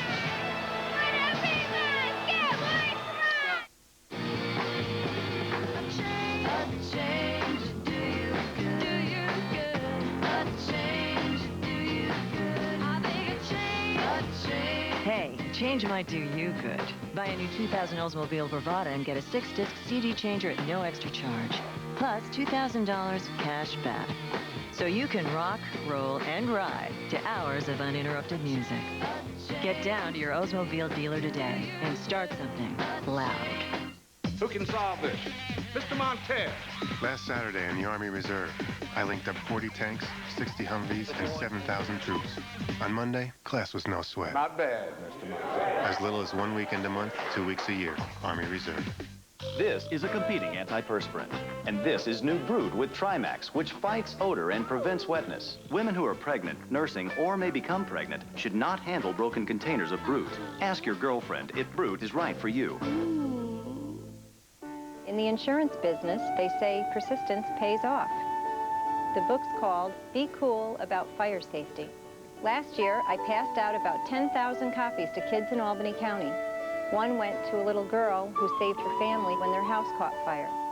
This year, I'm passing out more books. 'Cause in this business, did I mention, persistence pays off. You're in good hands with Allstate. Mine. Tim Brando in New York. Coming up on the AXA Halftime Reports, Mr. Stillman and I will get you caught up on another huge day of college football and a big day indeed for Heisman candidate Joe Hamilton. One of his 5 touchdown passes en route to a victory over Clemson. Now back to your game. Thank goodness Georgia Tech has Joe Hamilton on offense, because their defense is lousy.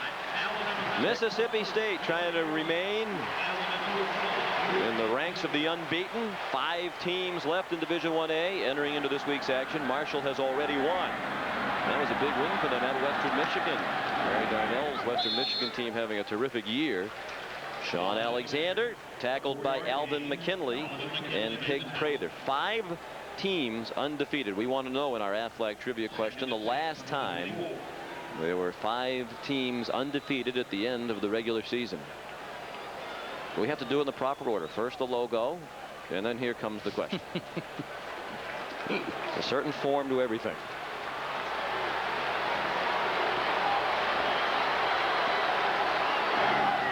Second and 6.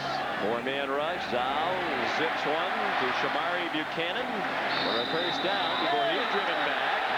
Fans thought that was a bit rough and unnecessary, but it's a gain of 11. And Zhao is on target. Congratulations to the Florida Gators. Steve Spurrier victorious today over South Carolina 20-3. Lou Holt still looking for his first win with the Gamecocks, but Florida with that victory wins the SEC East. And they will go back to the championship game in Atlanta for the first time in 3 years. Much being made about their lack of offensive production these last 2 weeks, but I have a feeling that Steve didn't want to show a whole lot against South Carolina and Vanderbilt and save it for the Seminoles next week. In all likelihood, the Gators in the SEC title game will meet the winner of this game. The winner has a decided edge in the SEC West. Alexander banged down by Barron Simpson, the senior from Starkville, their leading tackler, second team All-SEC last year. And this year, one of 11 semifinalists for the Butkus Award. That field has been reduced to 4, and Simpson was not among the 4 finalists, but in the opinion of the Butkus people, one of the 11 best linebackers in the nation. Quiet kid off the field, but a very emotional player on the field. As you take a look at the 4 finalists, 2 guys from my alma mater. Yeah, I knew you wouldn't let that get by. Second and 9. Millens takes the screen right up the middle to the 35-yard line of the Bulldogs. Robert Bean upended him. Well, this was the play that we showed you in the virtual playbook, the wide receiver middle screen, particularly to Freddie Millens. He's very dangerous after he catches the football. And again, the key is he has to show like he's going downfield and then get back behind the line of scrimmage so the lineman can release downfield. He does that, and then nobody touches him as he runs down through the middle of the defense. Get behind the line of scrimmage, you let your lineman get out in front. Big play for Alabama. 28 yards. The Alabama coaches felt against this attacking Bulldog defense they could get some big plays. They'd have the opportunity if they could execute. There's Alexander up the middle, and they have already taught. We think of the last touchdown drive for Alabama. They had a 37-yard pass out to Alexander. Millens went 25 yards in the reverse. Then that 28-yard completion on the screen to Millens a moment ago. They're getting the opportunities to make the big plays and execute. They're getting the matchups. They're getting their big plays. Alabama leads by 3. They're on the move again. Second and 5. With 4 minutes left in the first half. From the 30. Zhao lofts it, and it is incomplete. Just a little bit beyond the grasp of Jason McCadley, who had a step on the defender, Robert Bean. This ball kind of got away from Andrew Zhao a little bit. When you throw the fade route against man-to-man, you got to throw it out over the outside shoulder. You don't want that ball coming back to the inside. That ball kind of fluttered out of Andrew Zhao's hands. He kind of guided it or aimed it instead of throwing it to the outside. 7 for 12 passing now, Zhao, for 100 yards. 3 receivers to the left. The handoff to Antonio Carter. He found the seam, went down at the 20, flag down on the play. If it's a play, it'll be a first down for Carter and the Tide. James Bing, the line judge on the near side, he's going to need a shower when this one's over. Going to need a massage on that shoulder for all the flag throwing. Tim Bowens, the wide receiver. Holding on the offense. Penalty is 10 yards from the spot of the foul. Repeat, third down. Was holding against Alabama. I think they may have gotten Tim Bowens, the other wide receiver, or one of the wide receivers in that formation, as they ran the end around with Antonio Carter.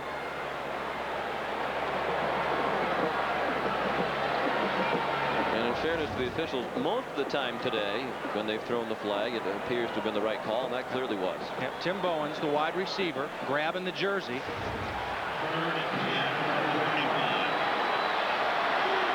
Already 10 penalties combined. 5 on each team. Zhao couldn't get off the screen, and he's sacked back near midfield by John Hilliard. The first sack for the Bulldogs.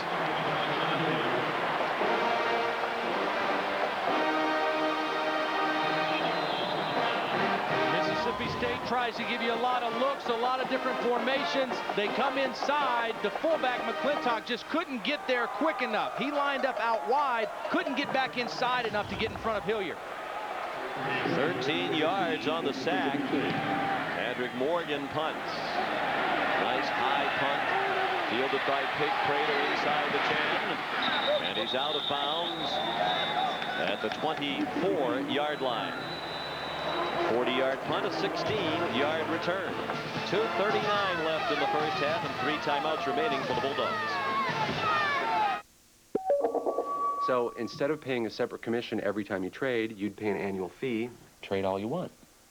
All I want? Yeah, virtually unlimited. Really? Remember the financial plan we're working from here, Dad. The point is long-term capital appreciation. I know. You just don't want you sitting by the computer all day buying and selling stocks. Yeah. Show me how I log on to your research. Oh, that's easy. Yeah, investing is serious business, Dad. I promise I'll do my homework, okay?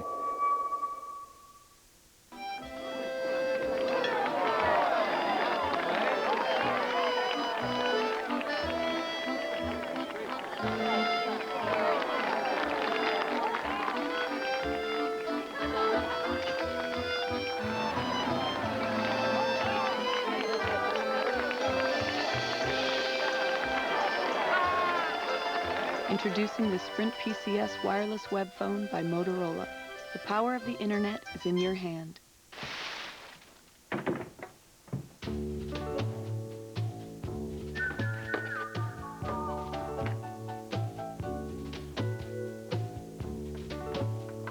The all-in-one, internet-ready Gateway Astro PC is so simple to set up. You'll have it up and running in less than 1 donut.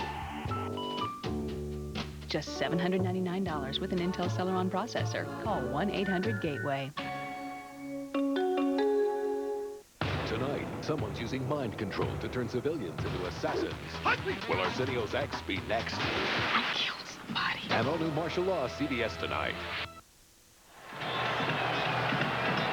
Sean McDonough, Todd Blackledge, Michelle Tafoya at sold-out Bryant-Denny Stadium in Tuscaloosa, Alabama. Mississippi State trying to make it 4 straight wins over Alabama. They've never won 4 in a row over the Tide. They've had just one prior 3-game winning streak against Alabama. That was back in 1912, 13, and 14. Madkin on first down, play action fake.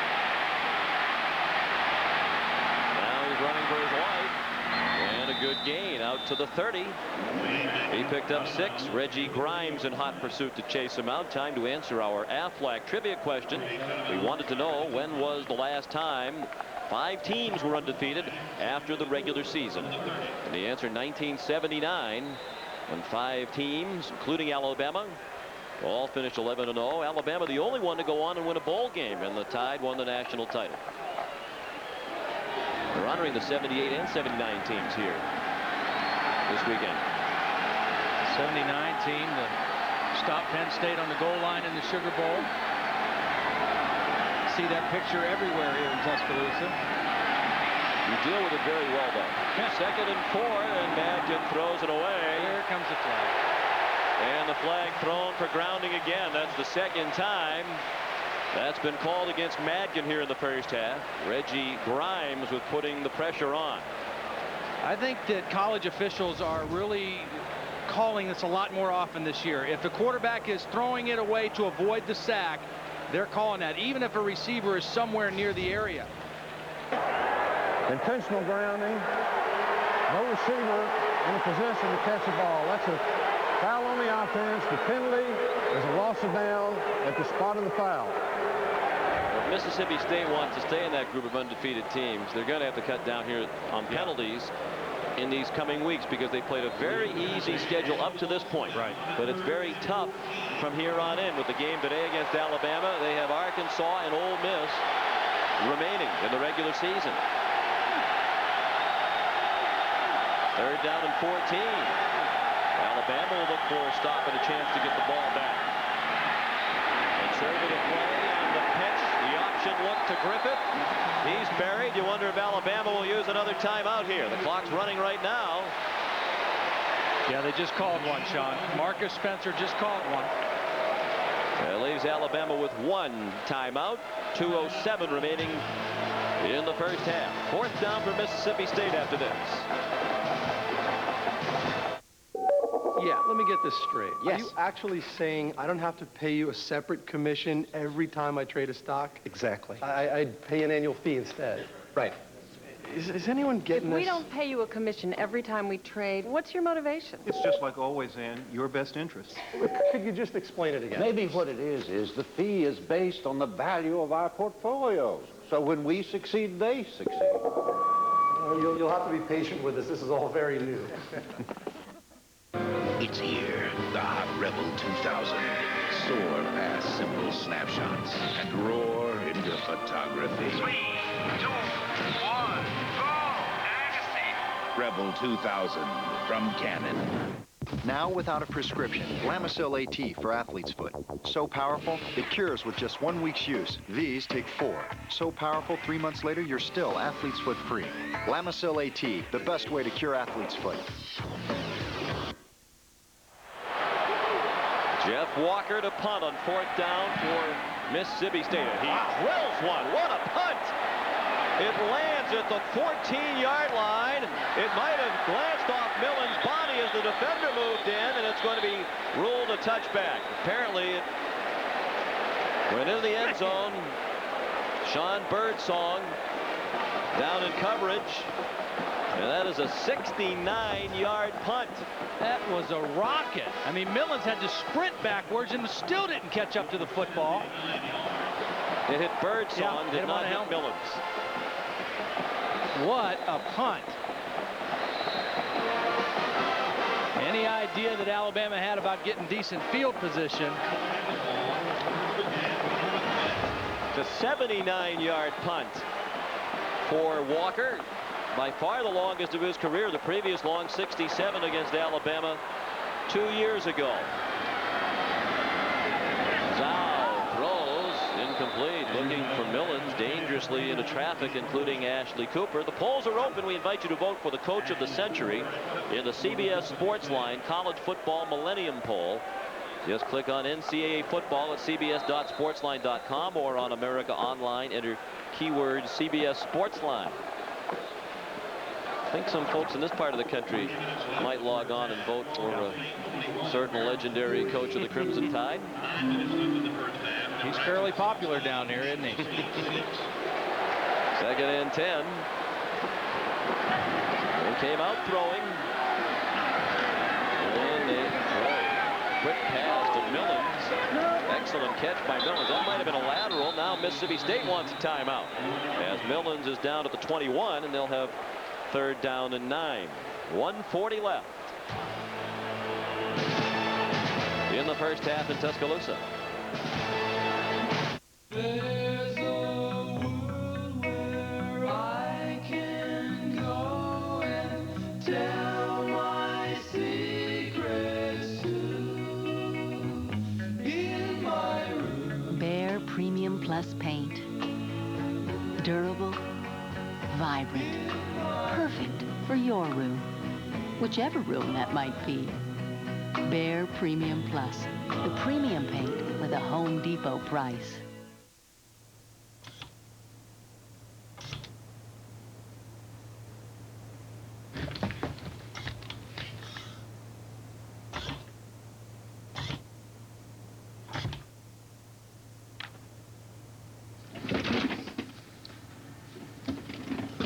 There's got to be a better way to maximize performance. Want to know how? CPAs. Never underestimate the value. 10-7 Bama late in the first half. Coming up at halftime, the AXA halftime report, scores and highlights with Tim Brando and Spencer Tillman. We'll tell you about Ron Dane and his bid today to become the all-time leading rusher for Wisconsin in NCAA history. Zhao, a couple of kicks. Now he has to throw, and it is intercepted by Barron Simpson. A critical error by Zhao gives Mississippi State the ball on the 31-yard line. Bad decision by Andrew Zhao to throw the football at all in this situation, but his receivers didn't help him either. As he goes on the sprint out, the timing of this should be to throw right now. But they're covered, and when he scrambles, the receivers just stand there. They don't do anything out here. They don't try to separate or get away, but you can't throw that into the middle of the field. Throw it out of bounds and punt the football. Kevin Sluter put the heat on. Zhao had to get rid of it, but that wasn't the place to throw it. Simpson's 2nd interception of the season. 21 in the last 24 games now. For Mississippi State, Madigan trying to make it pay off right away, and that one is picked off by Reggie Miles. The ball underthrown, intended for Kelvin Love.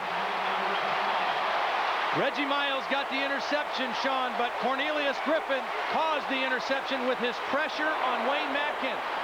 Madkins was not able to get everything on this ball, and Reggie Miles, a huge interception. Ever since Reggie Miles has moved to free safety, he has really made plays. He's more of a natural free safety. You see Griffin with the pressure, forces the short throw, and Miles right there catching it with his hands. His 4th interception of the season to lead the Crimson Tide. Now with 1:20 left and 1 timeout remaining. Alabama keeps it on the ground. The ball popped out of the hands of Alexander. A couple of flags thrown again by the line judge on the near side. They might have face masked the helmet right off Sean Alexander. Looked like Alvin McKinley had a grasp with the face mask.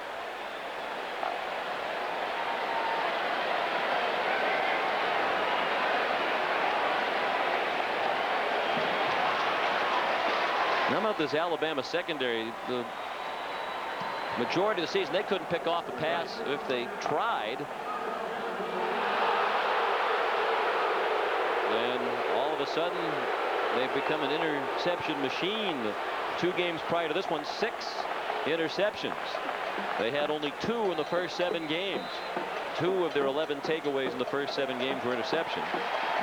They had 6 INTs against Southern Miss and LSU combined. I think a big part of that was moving Reggie Miles to free safety, away from corner. It got another athlete on the field in Gerald Dixon. Tony Dixon moved to strong safety, and they've just been much better. Conservative play call now. Dustin McClintock carries. Short of a first down. Mississippi State uses a timeout. Each team will have 1 timeout left. Fans were booing because they felt that the face mask should have been the more severe 15-yard variety after Alexander's helmet came off. It'll be 2nd down and 3 after the timeout.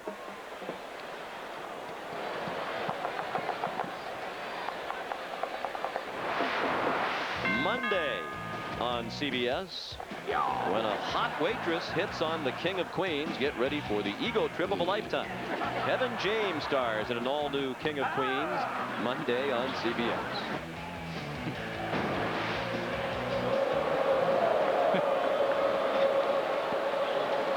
Big man feeling pretty good about himself. Yes, right he there. was. Well, Jackie Sherrill should feel pretty good about himself with the job he has done at Mississippi State.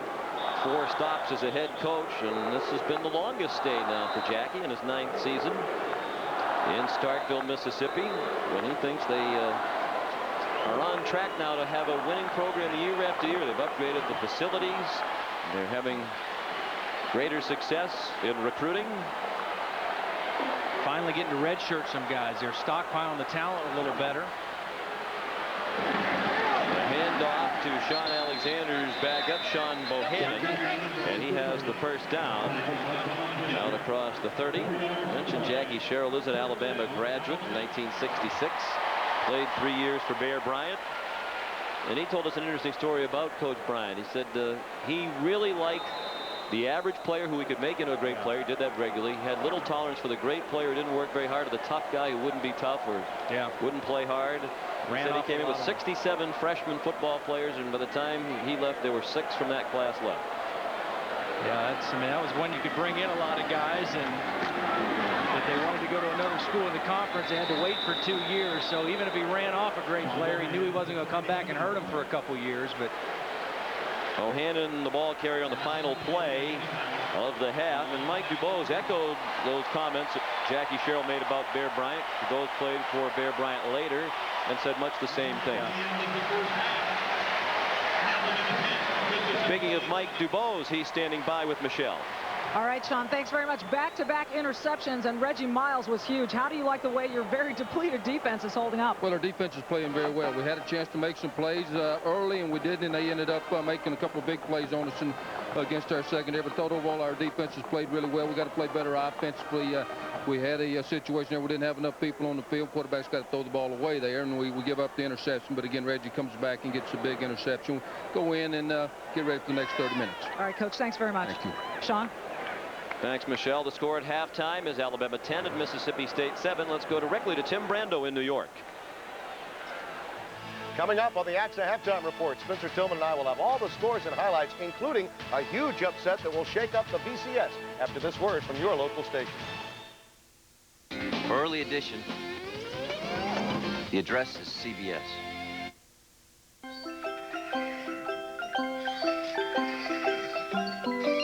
With digital wireless service from Bell South Mobility at just $10 a month. But mine must be yours. Their lowest rate ever? Hello? Oh, hi. Everyone's going wireless. Literally. And for just $10 more, you can add unlimited night and weekend calling or 100 anytime minutes. With prices this low, nothing surprises me anymore.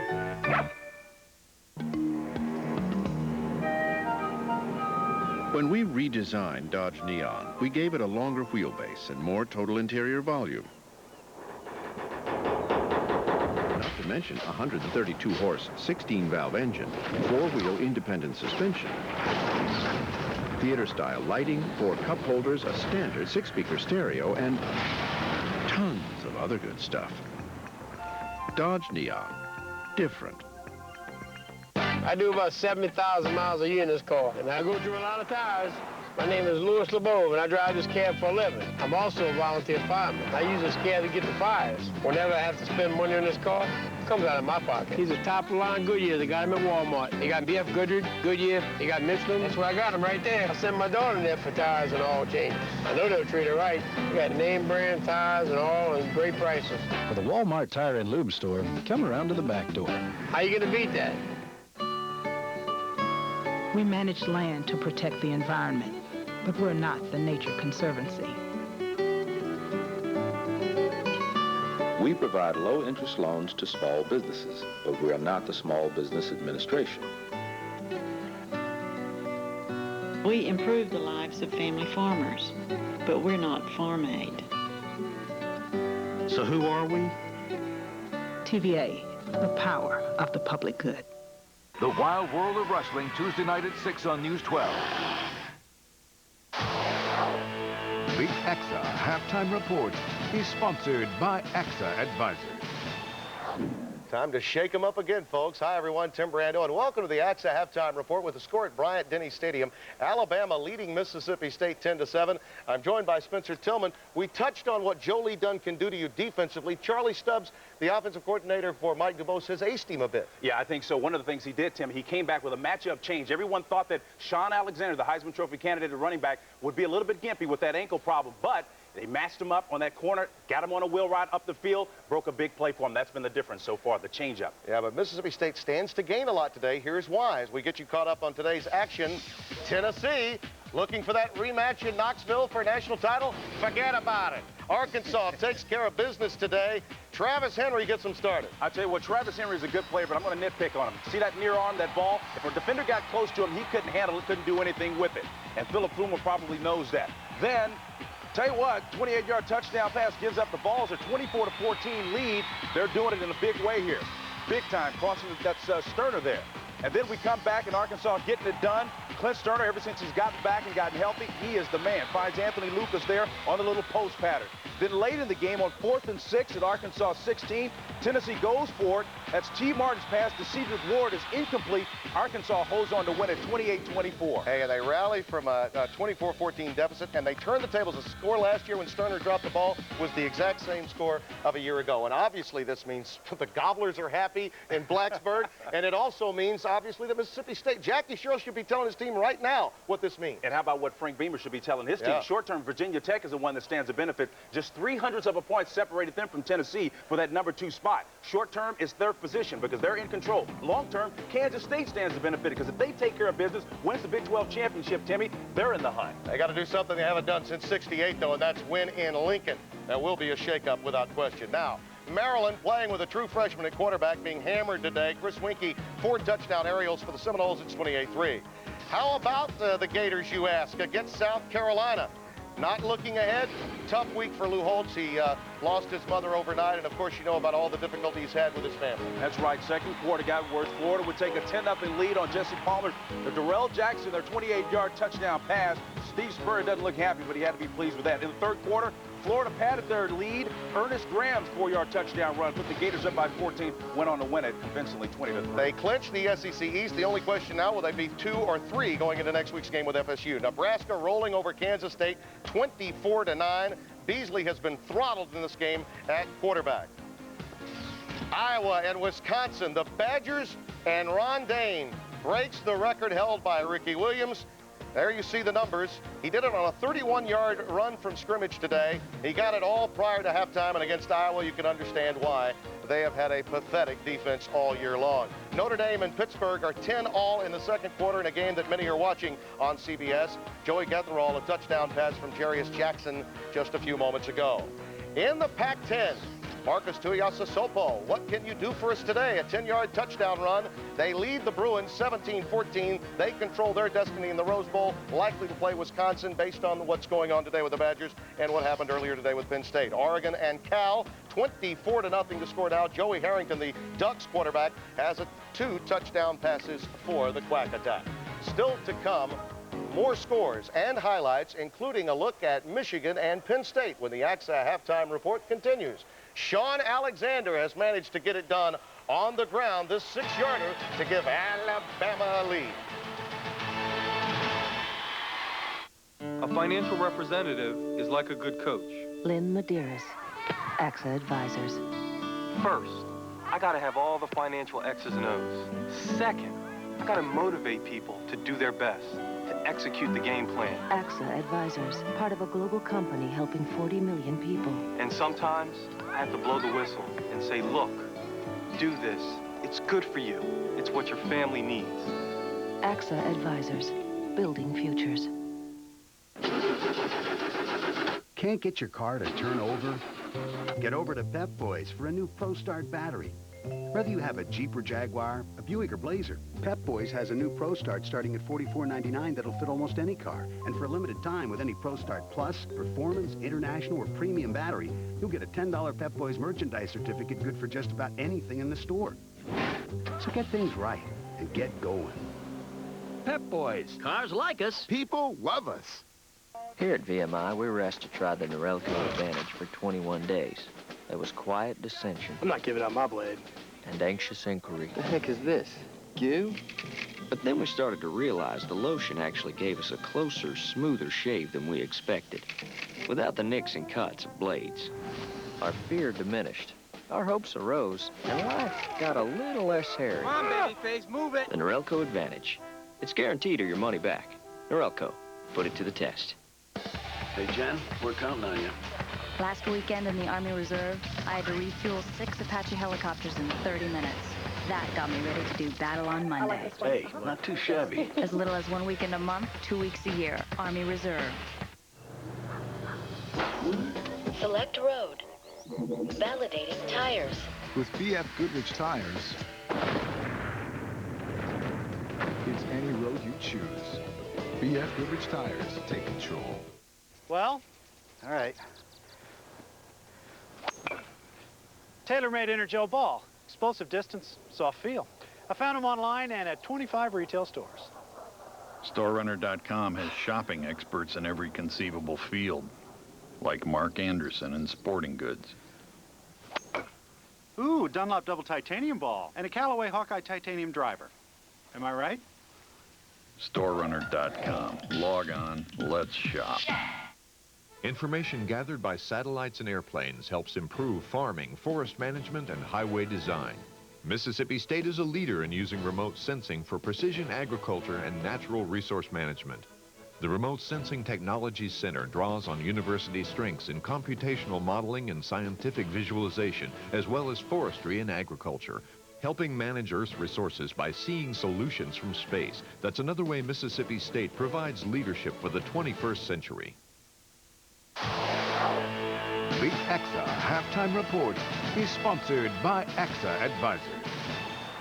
Welcome to the AXA Halftime Report. I'm Tim Brando along with Spencer Tillman. Some early games today of huge importance. Penn State spots Michigan a 10-point lead off a couple of turnovers, then retakes the lead only to have the Wolverines come from behind to beat them. Here's Brady hitting Marcus Knight to take the lead for good, and the Wolverines go on to win it. It appeared, Spencer, as if there was a residual effect from the loss last week to Minnesota for Joe Pa. Yeah, Timmy, unfortunately, the ebb and flow of the course of the game, the course of the season, it's up to the head coach to get his team back on track. I think Joe Pa was a little bit tight today, and his players played like that as well. Western Michigan and Marshall will play again in the MAC title game now on December the 3rd after Marshall wins today 31-17. Chad Pennington had a couple of touchdown passes. The track meet between Georgia Tech and Clemson was finally won by Georgia Tech. The nation's leader quarterback ready, Little Joe. He says Heisman isn't given up yet, guys. I still got something. Hooking up 42 yards there with Kelly Campbell. Little Joe doing it a big way. 45-42 winners over Clemson. Last 3 meetings decided by 3 points between those two. Michigan State blows out Northwestern. Plaxico Burress, 5 catches, 164 yards, 3 touchdowns. Minnesota does it again. Billy Cockerham had 112 yards rushing today, 2 touchdowns on the ground, 1 in the air. Illinois and Ohio State, worst loss to Illinois at the old horseshoe of the banks of the Olentangy since 1904. West Virginia and Boston College Eagles roll today. Tom O'Brien, what a remarkable job he's done. They're now 7-2. Syracuse and Rutgers, how about this for a little history? In overtime, Lee McDonald's 25-yard field goal gives Rutgers the 24-21 win. The Scarlet Knights' first win of the season, their first win over the Orangemen since '86. The loss may badly hamper Syracuse's chances of a postseason title berth. Syracuse, by the way, had won the last 3 meetings by an average of 48.3 points. Time now for the CBS Sportsline Millennium Poll. This week's category, Greatest Coach. Your choices. Alabama's Bear Bryant won 6 national titles in 323 games. No one has more wins than Eddie Robinson of Grambling, who racked up over 400 victories in 55 seasons. And Joe Pa, Joe Paterno of Penn State, 2 national titles, 316 wins and counting. Other choices include Newt Rockne, Amos Alonzo Stagg, and Oklahoma's Bud Wilkinson. Remember, you can write in your own choice. AOL users can vote by entering keyword CBS Sportsline. The results will be announced at the Wells Fargo Sun Bowl on December 31st. Now we'll check in on today's action at the Franklin Templeton Shark Shootout. For the latest out in Thousand Oaks, here's Bill McAtee. Thank you, Tim. We're just north of Los Angeles, where the second round of the Franklin Templeton Shark Shootout has just been completed. Greg Norman and Steve Elkington, the defending champions. Here's Greg for birdie at the 18th. They finished with a 64 and 11 under. John Cook and Peter Jacobson are the team that Norman and Elkington beat in a 3-hole playoff a year ago. Here is Cook's approach at the 18th. Well done, and they went on to make birdie. The team of John Cook and Peter Jacobson shot 64 as well, and they're at 14 under. But everyone is chasing Fred Couples and David Duvall. Here's Freddie for birdie at the 17th. They finished today 21 under par, 10 under for the day. The format for the final round tomorrow is a scramble. Birdies and eagles are everywhere. We look forward to that, and we'll send you back to Tim Brando. All right, Bill, a reminder, tune in tomorrow at 4 o'clock Eastern for live final round coverage right here on CBS. The AXA halftime report continues right after this. Stay right where you are.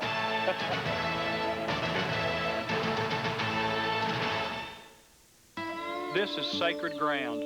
This ranch has been in the Stevens family for 75 years. I know. I've helped 3 generations hold on to it. Tom Rose, AXA Advisors. The only way to keep a business successful and in the family is with smart planning. AXA Advisors, part of a global company helping 40 million people. It's tough out here. The weather, beef prices, and there's an uncle named Sam who always gets his cut. AXA Advisors, building futures. They say the ultimate test of a car battery is to put it into a New York City cab. So we did. Napa's new orbital battery is the first to store acid in leak-proof cells. That's important because it makes it virtually indestructible. More than we can say about the cab. What did you do to my cab? Napa, over 200,000 parts, and every one's important. Taxi. It's here, the Hot Rebel 2000.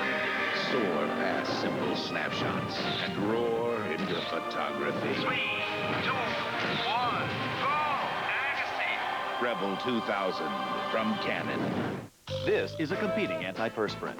And this is new Brood with Trimax, which fights odor and prevents wetness. Women who are pregnant, nursing, or may become pregnant should not handle broken containers of Brood. Ask your girlfriend if Brood is right for you. What's going on? Hey. Wow, this is nice. But I thought Stacy said if you bought new tools, she gets a new dining room set. Yeah, she did. So where are the table and chairs? You're standing on them. Fine woodworking tools from Rigid. A name proven by pros since 1923. Take our 16-gallon wet dry vac, which converts to a handheld blower in seconds. Rigid. Buy them at the Home Depot, where low prices are just the beginning. A student gains valuable experience from a world-class manufacturer. An American entrepreneur has phenomenal success in the Asian import market. A proud father brings his son to a place that changed his life. The University of Alabama, touching lives and making a difference around the world and right next door. A big battle in Buffalo. Miami looks to avenge this year's only loss against Flutie and the Bills. Or Junior Seau and the Chargers raid Oakland. The NFL on CBS. Halftime in Tuscaloosa. Alabama has a 3-point lead over number 8, Mississippi State. Next Saturday, perhaps the most important game of this regular season in college football, as Florida State and Florida will hook up in the swamp. Bobby Bowden and his Seminoles looking to remain undefeated and avenge the 97 loss that cost them a shot at the national championship. Steve Spurrier's Gators need a win over their arch rivals and the current #1 team in the nation if they hope to win their second national title under Spurrier. Florida State versus Florida next Saturday here on CBS.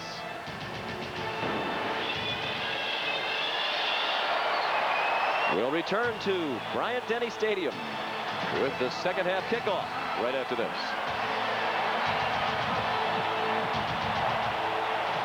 Used to be, if I want something done right, I called me. It worked.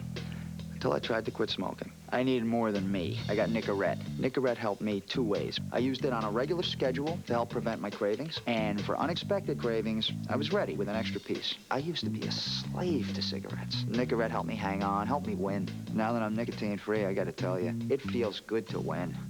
Commit to quit for the Great American Smokeout on November 18th. You can do it. Nicorette can help. Dandruff, scratching, itching. Introducing new Neutrogena T-Gel Stubborn Itch Control with cooling menthol you feel on contact. Unlike self-control, it works. Ask any dermatologist. Now without a prescription, Lamisil AT for athlete's foot.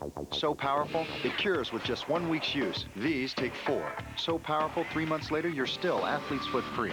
Lamisil AT, the best way to cure athlete's foot.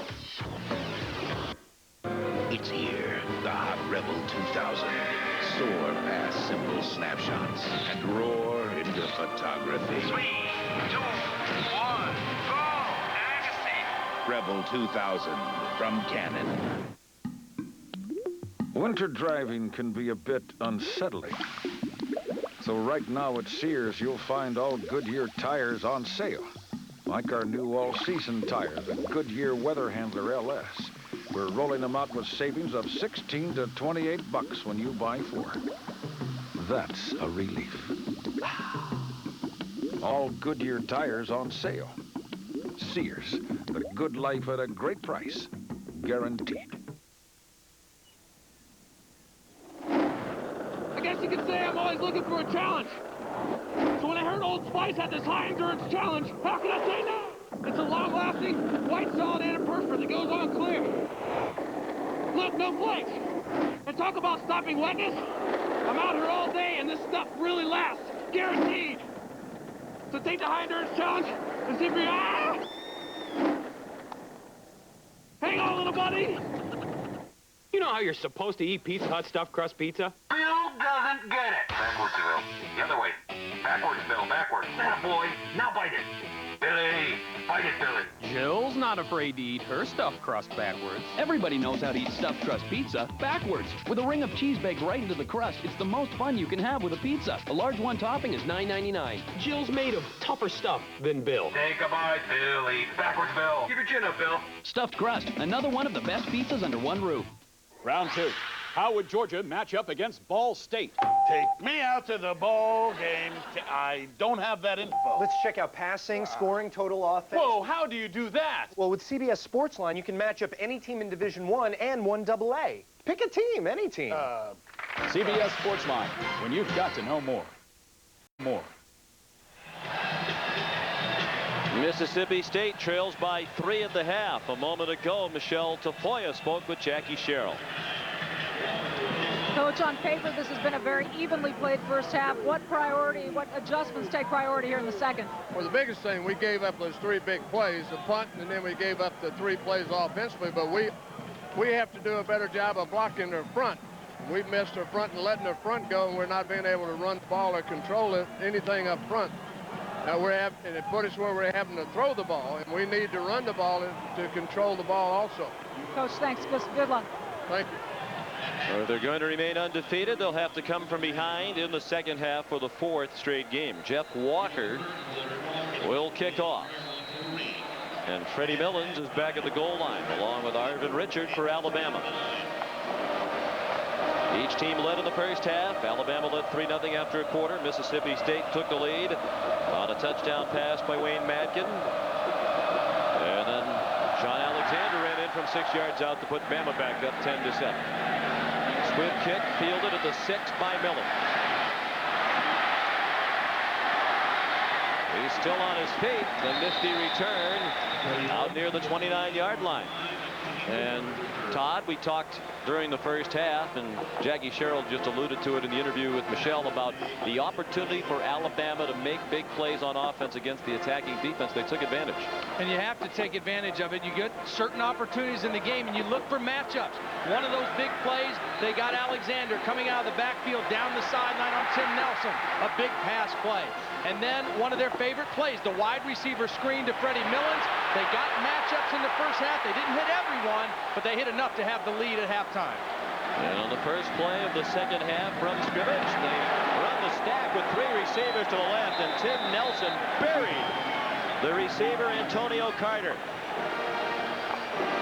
Jackie Sherrill says, pound for pound, Tim Nelson may be the best football player in America. He's only 175 pounds, but he slips right inside of the wide receiver Bowens. Bowens was there to block Nelson. Didn't do a very good job, obviously. Nelson has made tons of big plays. He's one of those 2 dog safeties. They play 5 defensive backs. Nelson and Ashley Cooper, outstanding football players. Tim's a senior from North Atlanta, Georgia, making his 35th career start. They call him Mighty Mouse. Alexander got back the lost yardage on the quick pass to Carter, so they'll be looking at 3rd and 10. Willie Blade made the tackle, and we check out the halftime stats. What jumps out at you? Well, I think the one thing that jumps out at me is right down here, time of possession. That's the one concern I would have if I'm Mike Dubose. The only 2 games that they didn't average over 30 minutes of time of possession, the 2 games they lost, Louisiana Tech and Tennessee. That's when Mississippi State tries to wear people down, is in the 4th quarter. 4 wide receivers. Zhao pumps twice, throws, incomplete. Looking for Millens with 3 white shirts, including Robert Bean in the vicinity. So it's 3 downs and punt for Alabama on the first possession of the second half.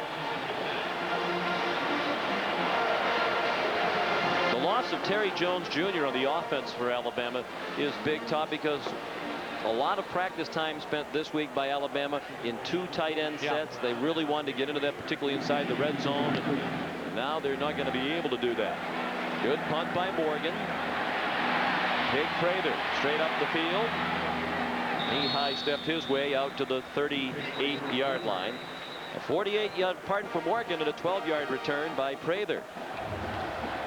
Tomorrow on CBS, what a cast. Tom Skerritt, Cicely Tyson, Charles Dutton, and Sharon Lawrence star in the world premiere miniseries Aftershock. Don't miss the spectacular special effects when New York is devastated by a massive earthquake. Tomorrow on CBS.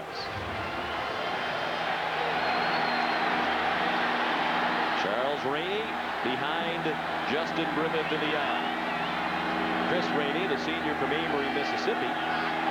One of the 3 tailbacks to see regular action. He takes the pitch and powers across the 50 to the 49-yard line of Alabama, where Marcus Spencer made the stop, but that's 13 yards on the run for Rainey. He's their 2nd leading rusher for the year, and he averages 24 yards per game rushing. And they have not been able to run the football very well this year. They've tried to use different people, but Jackie Sherrill has to be pleased with this first running effort, the best running play they've had all game.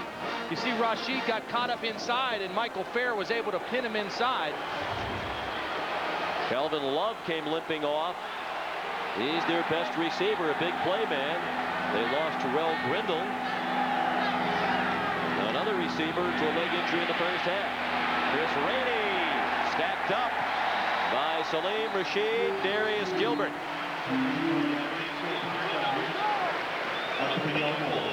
We talked about now with the move of Rashid inside that they have great athletes at all 3 linebacker positions. Watch the speed of Rashid as he tracks down the ball carrier. As soon as he sees a gap, he shoots in there. Gilbert on the outside. That's just great pursuit defense, team speed by the Alabama defense. Loss on the play of 3, 2nd and 13.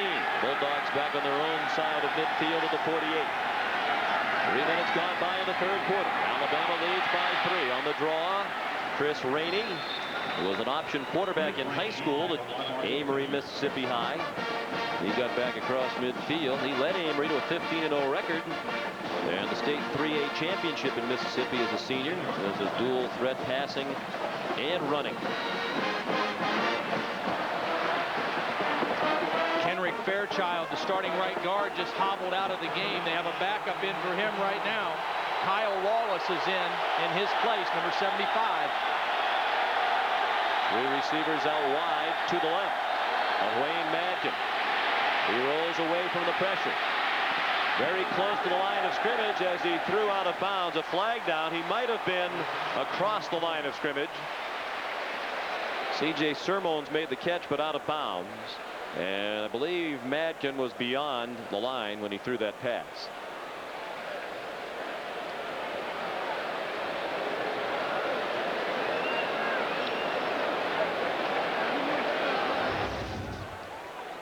Well, the line of scrimmage is the 47 right through here. Let's watch as Wayne Madkin comes across. Very close. That's what the call was. Well, a couple of grounding calls against Madkin, and now the illegal forward pass across the line. I think Jackie right there is telling him you got to just run the ball. You know, if it doesn't open up right away, use your athletic ability, try to run for the first down. If we don't get it, we'll still punt the football. Walker at a 79-yard punt. Doesn't get that one to turn over. With his first effort of the second half, that's just a 32-yard boot. The catch made by Millens at the 20.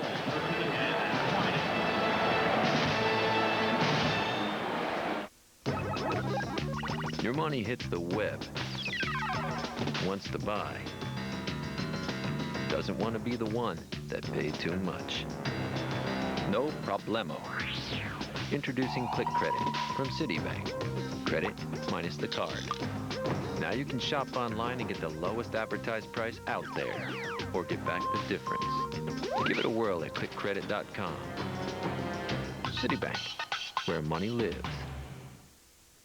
Once again, the market saw incredible gains. Tech is up, utilities are up, manufacturing is up, industrials are up, transportation is up. Everything is going through the roof. Except your portfolio, Steve. It's pretty much busted. But you'd know if you had web TV and used the internet to follow your stocks on TV. Oh, and your wife's leaving you. Honey? In other news, the governments of 3 foreign nations have created a It's here, the Hot Rebel 2000. Soar past simple snapshots and roar into photography. 3, 2, 1, go! Agassi! Rebel 2000 from Canon. Who can solve this? Mr. Montez. Last Saturday in the Army Reserve, I linked up 40 tanks, 60 Humvees, and 7,000 troops. On Monday, class was no sweat. Not bad, Mr. Montez. As little as 1 weekend a month, 2 weeks a year. Army Reserve. I just retired with a fair amount of money in my 401k, but the problem was it was all over the place. We sat down, we discussed an enormous amount of things. It's like telling your doctor almost. This is my personal financial plan. This is actually my playbook. I know exactly where I'm going with everything. It's got my current financial position, where my investments are, life insurance, education planning, retirement planning, planning for estate and taxes. Essentially, this book covers my whole life. I mean, it really is a game plan. 10-7 Alabama on a special weekend here in Tuscaloosa. It's part of our Army teammate segment this weekend. Here in Tuscaloosa, they've been honoring the Alabama National Championship teams of 78 and 79. The 78 team led by captains Tony Nathan, Jeff Rutledge, and Marty Lyons. They defeated Penn State in the Sugar Bowl. The 1979 team was the first one in Alabama history to win 12 games in a season, including a bowl victory. Don McNeil and Steve Whitman co-captained that undefeated squad. Movement on the left side of the offensive line. Chris Samuels and Sean Draper, left tackle and tight end respectively, jumping across the line. So it'll be 1st and 15 back at the 15-yard line. False start on the offensive line, 5-yard penalty. And Alabama need to get their head in the game here to start the third quarter. They had a bad series, their first series out of the locker room. Mississippi State starting to get a little more confidence on defense. And now they start this series with a 5-yard penalty. I believe field position is going to be the key factor in this game the rest of the way out. I don't think we're going to see many more points. Punting and field position and coverage teams is going to be the critical issue. Now with the option, and he keeps it and gets buried right at the line of scrimmage. Connor Stevens and Kevin Sluter leading the defense.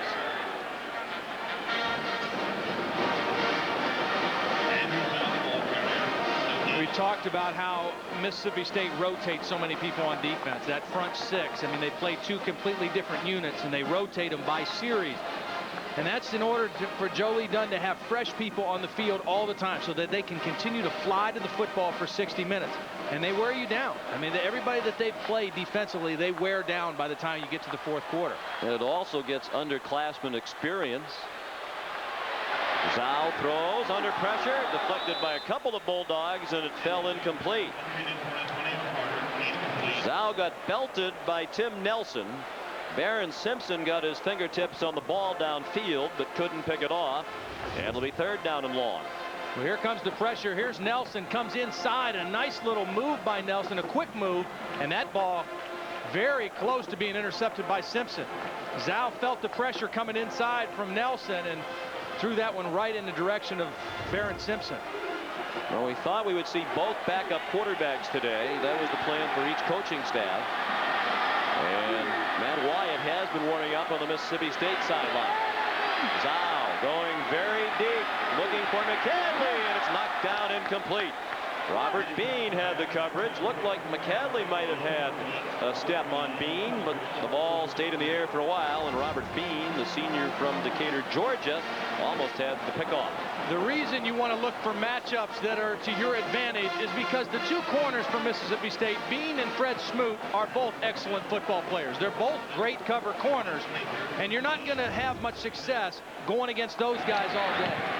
Patrick Morgan with a good punt.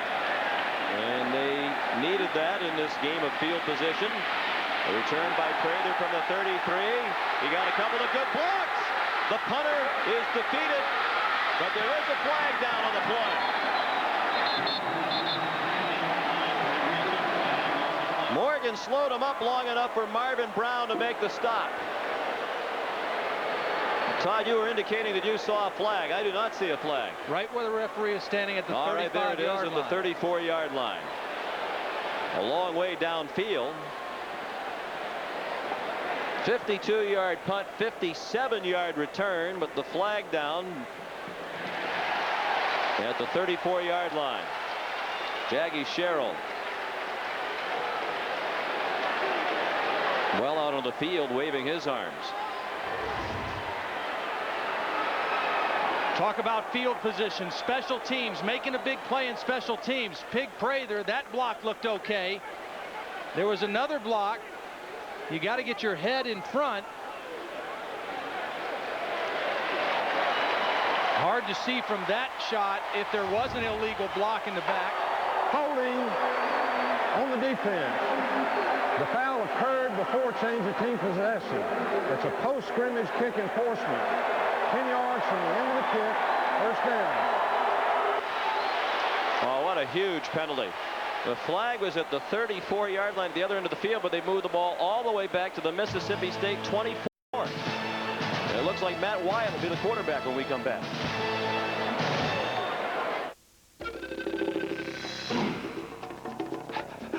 With its powerful V6 engine and rugged construction, the Grand Vitara is perfectly engineered to speed you to safe haven. The V6 Grand Vitara from Suzuki. Motor Week's best small SUV of the year. Be a part of football history. Cast your official vote for the Heisman Trophy winner now at your Suzuki automotive dealer. Hey, man, how come every time I call you, you're on the phone? Who are you talking to? My friends, family. I call them a lot since I don't get to see them that much. Phone bills must be killing you. Not at all. I dial 10-10-321. It's only 8 cents a minute for calls over 10 minutes. That's 50% off. And when you're talking with family and friends, you just know you're going to be on for a while. Sounds good. My wife's on the phone all the time with her sister. Hey, man, am I ever going to get to shoot? Not when you're playing against me. When was the last time you felt 284 horses tugging at your soul? When was the last time you immersed yourself in hand-tufted virgin leather? Can you really put a price on this kind of perfection? Actually, you can, because this $70,000 car could cost you over $326,000 in retirement savings. We just thought you should know. Ask a financial advisor about Sun America, the retirement specialist. The Home Depot College Football on CBS is sponsored by Sun America. 10-10-3-2-1. StoreRunner.com. And by Suzuki.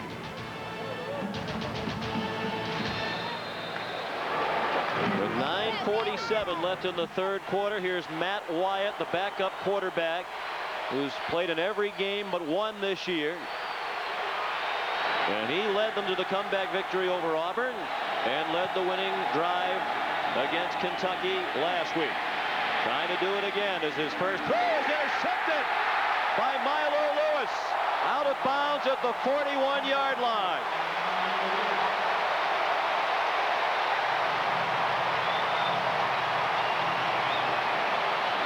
Neither team wants to take advantage of the big plays. And there's another flag on the field right now.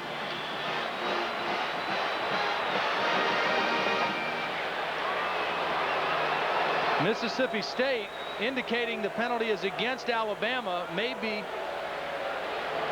be for that. There's an interception. Gesture. After the play, unsportsmanlike conduct on Alabama. I think it was 15 yards. At the end of the play, 1st and 10. This is a great play by Milo Lewis. Here he is right here. This route goes all the way across the field, and watch Lewis cut underneath the receiver and get to the football. Just a great play by Milo Lewis, cutting underneath the intended receiver and making the play. And they did a little shimmy and shake on the sideline over there. Fourth interception of the season. There's that gesture that might have earned him the unsportsmanlike penalty. Lewis and Miles each with an INT today. They continue to share the Alabama team lead with 4 interceptions apiece. So the beginning line of scrimmage, the 45 of Alabama, and Alexander carried for a couple before he was stopped by Barris Grant.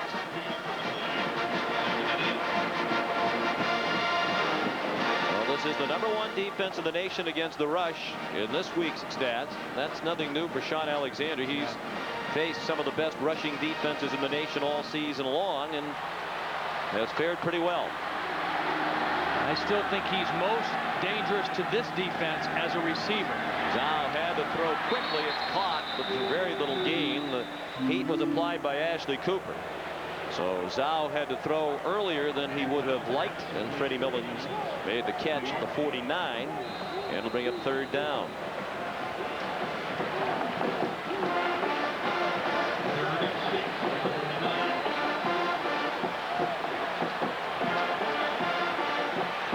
.37 yards on 13 rushes. It's not very much, but they're running enough and with enough effectiveness to make Mississippi State respect the run. The blitz well defended this time. Zhao throws, caught by Millens.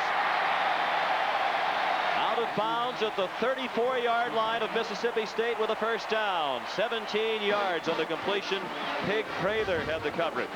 We talk about him as a runner, as a receiver. Watch him block the blitz. Sticks his nose right in there against Ashley Cooper. Great job by Sean Alexander protecting his quarterback, and then Freddie Millens working again against the free safety, Pig Prather. That matchup favors Alabama. Make the free safety do something he's not comfortable doing, covering Alabama's best receiver man-to-man. Millens having a nice bounce-back game. He dropped 4 balls last week against LSU, and all the Tide dropped 7 passes against the Tigers. Zhao walks it in the flat. Nice catch on a high throw made by Dustin McClintock. And he's out at the 31 with a gain of 3. Freddie Millens has been a big play guy for Alabama all season, and he's actually accounted for touchdowns in 3 different fashions. Of course, as a receiver, and the middle screen has been probably his best play all season. But he was also a high school quarterback and throw the football. This in the Arkansas game, a huge touchdown to kind of turn that game around. And then in the ball game against Southern Miss, a punt return for a touchdown. They set up a screen to Sean Alexander. 1st down inside the 20 and all the way down to the 14-yard line. 17 more before Barris Grant made the stop. The reason I think Alexander is so dangerous as a receiver is because he is most effective in space. Here he is right here. He's not a great inside runner in between the tackles, but when you put him out in space, he will almost always make the first guy miss, and he has great vision and an ability to break tackles and get upfield. Nice call on the screen. Little bust downfield, I think, coverage-wise for Mississippi State, but a big play for the tie. Alabama on the move. Alexander, no movement that time. Movement backward after he took the hit at the 15-yard line. Kevin Sluter and Barron Simpson, a couple of seniors, combining on the stop. Sluter's from Pensacola, Florida, out of Escambia High School, where Emmitt Smith played. And Kevin Sluter, we chatted with him during the week, talked about his memories as a young boy going to watch Emmitt Smith in high school. Said you could barely get into those games. The crowds were so large, and he idolized Emmitt Smith growing up. Was friendly with a couple of Emmitt's younger brothers. Hard-working kid, hard-nosed kid on that defensive line. The lob for McCadley, well defended by Robert Bean. Again, Sean, it's so important to get the matchups that are in your favor. McCadley's not a bad receiver, but Robert Bean is an outstanding cover corner. This is going to be a long job all day trying to beat him on the fade to the corner. You're better off finding a matchup inside against a safety than you are trying to beat the corners, Smoot and Bean. First incompletion on the drive for Zhao, now 4 out of 5 after they took possession on the interception at their own 45-yard line. They're at the Mississippi State 15, leading by 3 in the third quarter. Zhao lofts it into traffic, and it's intercepted by Bean. And now they rule it incomplete as the ball comes out as he hits the ground. He had it for a moment. Joe Lee Dunn thought they had another huge play on defense, but the fact that the ball came out of the hands of Bean does allow Alabama the field goal try. Well, they were trying to get the wide receiver screen again, but it was well defended. And again, Andrew Zhao's got to throw that one away. Don't throw that thing up for grabs. And Freddie Millens did a great job of turning into defender and stripping that ball out. Ryan Flugner from 32 yards. They rule it good. The Mississippi State Bulldogs are arguing. They thought it was wide right. And it's a big call because it's a 6-point edge now for Alabama with 6:41 left in the third quarter.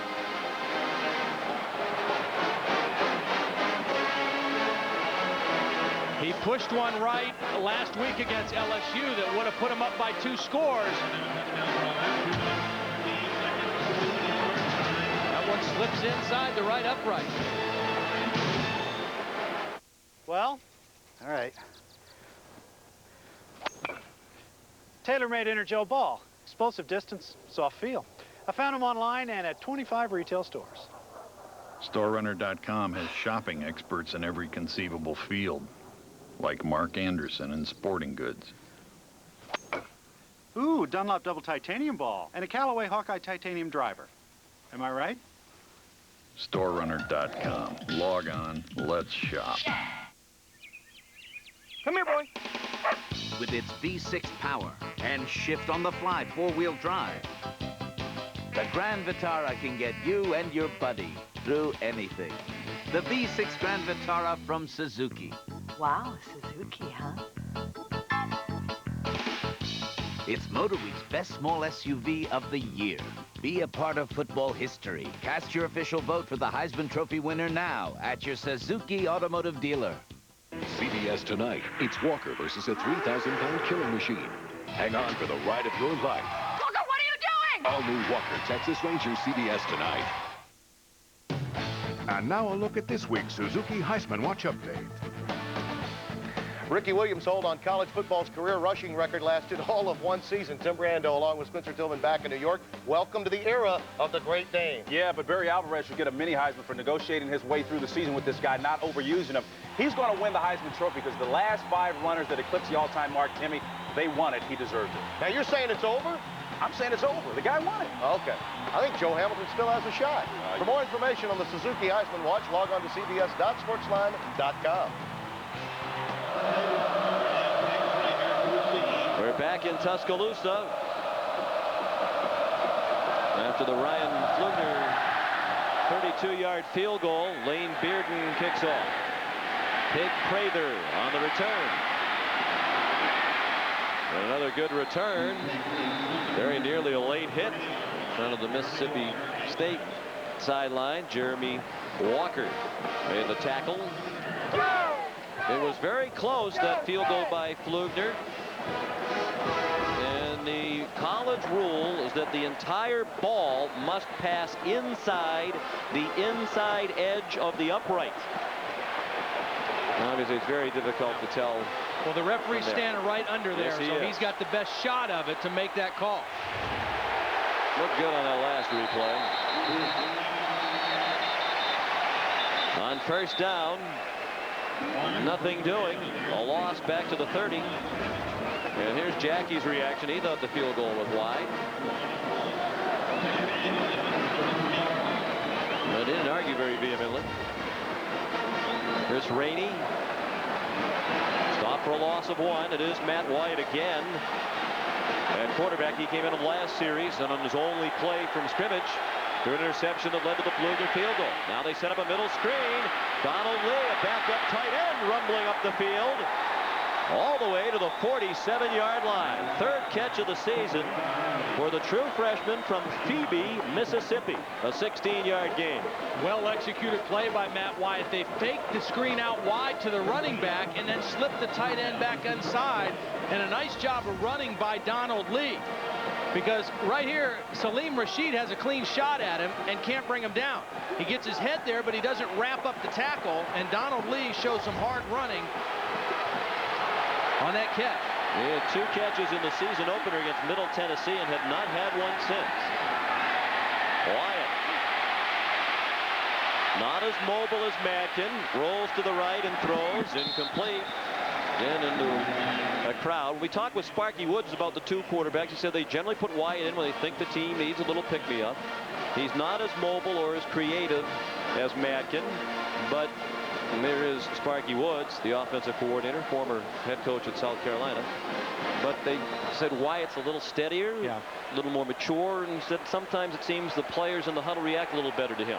Yeah, he's got more of a calming effect on the team because of that senior experience. And he has played very well late in a couple ball games for him this year. Draw to Chris Rainey. Breaks the tackle of Salim Rashid and crosses midfield to the 48-yard line. They'll need 5 more on third down with 5 minutes left in the third quarter. Alabama by 6. Here's Michelle.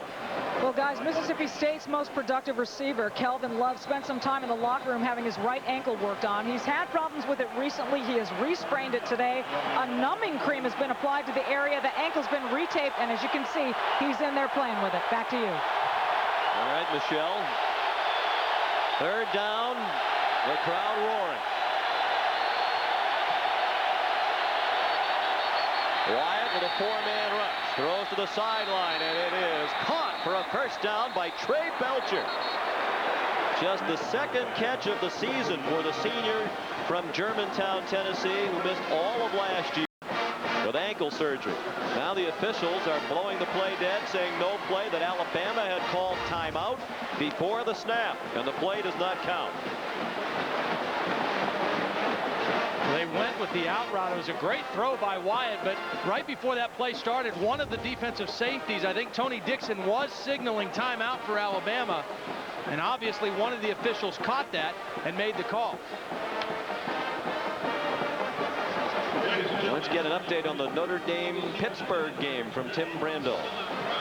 You know, fellas, Walt Harris, the Pitt coach, has something in common with Jackie Sherrill, one of many assistants for Johnny Majors. Walt Harris's team is up 17-10. Kevin Barlow goes in from 3 yards out. That after a Julius Jones fumble for Notre Dame. They may be losing a bowl opportunity, the Irish. And Pittsburgh trying to win in the last game at Pitt Stadium. Back to the last play. Watch the 2 safeties right here. They're both going to see something they don't like, and they're both going to call timeout. Actually, another guy came off. They're trying to make a substitution over here. Alabama had a lot of problems right there, personnel-wise. Very fortunate they got the timeout call. And clearly they were signaling for the timeout before the snap. So Madkin replaced by Wyatt, and now Wyatt will have to complete another on third down. Mississippi State 1 of 7 on third downs today, Sean. Chris Rainey vacated the backfield. He was the intended target, but the pressure made Wyatt throw quickly, and it fell incomplete. Kendall Moorhead, very quick pressure up the field. He's one of the best pass rushers on this Alabama team. Watch how quickly he gets past the tackle's block. The fullback missed him too. Two guys missed Kendall Moorhead and forced the quick throw by Wyatt. They lost Kenny Smith. They lost Canary Knight. They were two other great pass rushers. But Kendall Moorhead has picked up the slack today. And 4th and 5, Walker took his time and just did get the punt off, and he killed another one. And what a bounce it took at the 3. Backspin to the 5 where Eugene Clinton downed it. A 43-yard punt by Walker, who had one of the few poor games of his career last week against Kentucky, but boy, has he atoned for that. But a lot of NFL scouts here today. 9 NFL teams represented here today. 7 different bowl games have scouts in attendance. Again, field position. When you have a great defense like Mississippi State has, the best thing you can do is pin that offense back. Let them play close to the other end zone. Make that offense go the long field against your defense. Zhao back into the end zone to throw, incomplete. Looking for Jason McCadley. Friday on CBS, the government has taken an average guy's brain and placed it in the perfect body.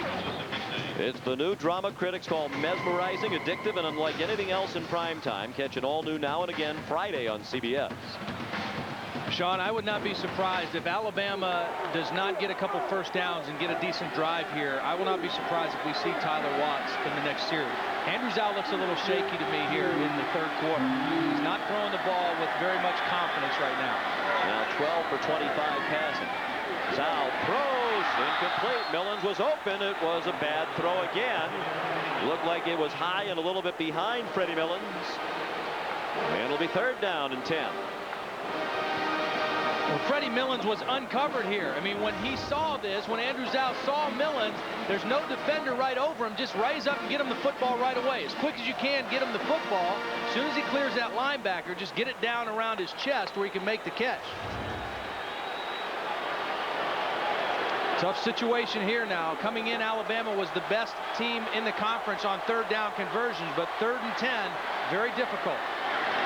Zhao back into his own end zone, throws, caught, first down. Millens out to the 16-yard line with a first down. A very big first down the way this game has evolved, and battle of field position for the Tide. Watch Millens does a real nice job getting beyond the first down marker and then catching it and going right down. He doesn't get caught moving backwards at all. He knows they needed a first down, catch it and get down. Good job by Freddie Millens.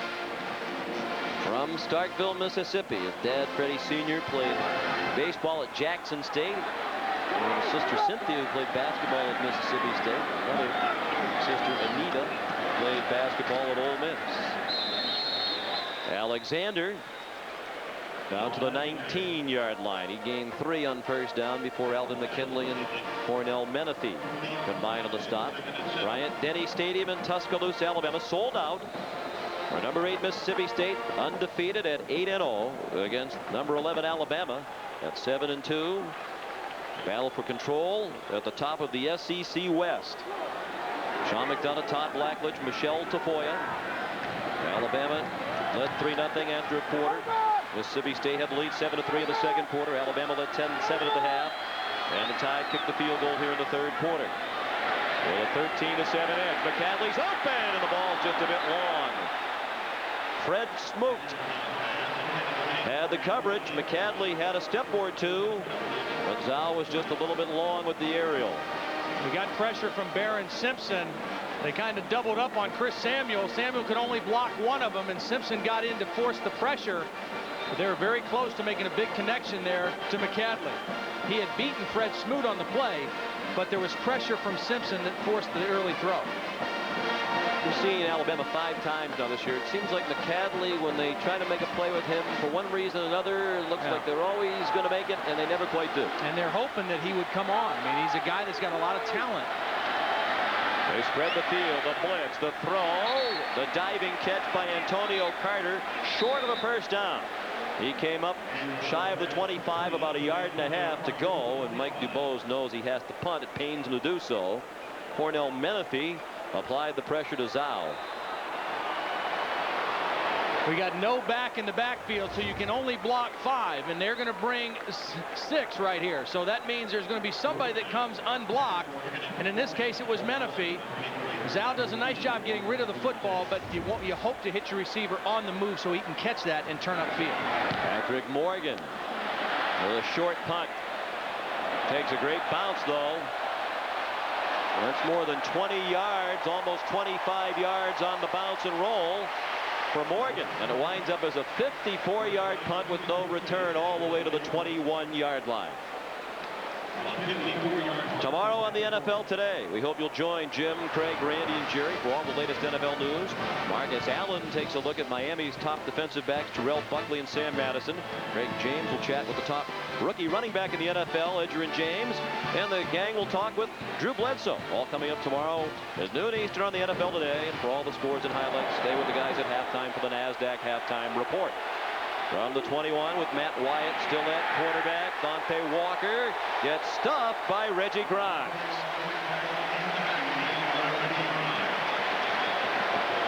Ellis Johnson trying to put different guys in there, rotate whatever lineman he can, and the 2 inside guys, Jamie Carter and Reggie Grimes, just bottle this one up. Grimes coming off his block right there to corral Walker. Reggie Grimes has played both inside and outside this year for Alabama, doing a good job on that play. Wyatt, design roll to the right. He better keep rolling. He throws it up for grabs. Knocked down by Milo Lewis. He closed quickly on Kelvin Love and almost picked it off. It'll be 3rd down and long. Victor Ellis came on the blitz. You cannot say enough about how well Alabama's defense has played over the last month of the season. Milo Lewis got a good break on the football. Kelvin Love needs to come back to the ball a little bit more there to help his quarterback. But Ellis Johnson's defense has really played well despite their lack of depth and the injuries last week.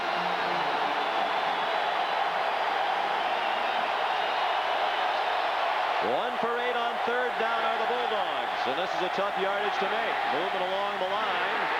The pass incomplete. Don't see any flags on the play. Justin Griffith, the intended receiver. Sean, I want to go back to a play that was really critical. The completion to Millens that Zhao made to get him a 1st down gave Patrick Morgan more room to kick, so he didn't have to punt out of his end zone. Now they're going to get the ball back with good field position. One big completion for a 1st down made a big difference in field position. They should have good field position unless Walker can rock another as he did when he kicked one 79 yards in the 1st half. Longest of his brilliant career. Good distance, but low. Line drive boot. Millens at the 34. Out to the 50. A 16-yard run back of a 48-yard punt. Well, let's get more on the Notre Dame-Pittsburgh game from Tim Brando. All right, Sean and Todd, the Fighting Irish clawing their way back with a little chicanery. Little end-around pass to split in David Gibbons. 21 yards to Bobby Brown, and they're all tied at Pitt Stadium, 17 apiece. I know you've seen Pittsburgh on film a number of times this year. You're impressed by their talent. Yeah, I am. I mean, I think they play hard. You know, now they got overwhelmed by Miami last week, but for the most part, they played well. John Alexander. Down to the 43-yard line of Mississippi State, where Barris Grant made the tackle. He's just a little bit short of a 1st down, and there is an injured Bulldog. Fred Smoot is still down on the field. That is could be a huge loss for them because, like I said, they rotate a lot in their front 6, but they don't rotate their corners at all. I mean, Smoot and Robert Bean stay in there almost all the time, and they don't help their corners much in this defense. They lock them out there man-to-man and do a lot of other things with the other 9 defenders. Fred's a junior from Jackson, Mississippi. Junior college transfer, and they have a number of JC players on this team. He was a 1st-team junior college All-American at Hines in Mississippi last year. There's Smoot right here. He's just going to get caught up in the wash. Gets his legs cut out from under him. Just looks like he got a bruise on his shin there. Eugene Clinton in. The handoff to McClintock. On second and short, he appears to have the first down to the 40-yard line. Dustin McClintock, the junior fullback from Quinlan, Texas, tackled by John Hilliard on what will be the final play of the third quarter.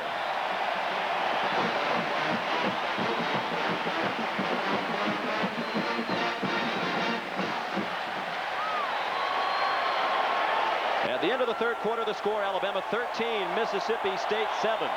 We'll return to Bryant-Denny Stadium right after this message and a word from your local station.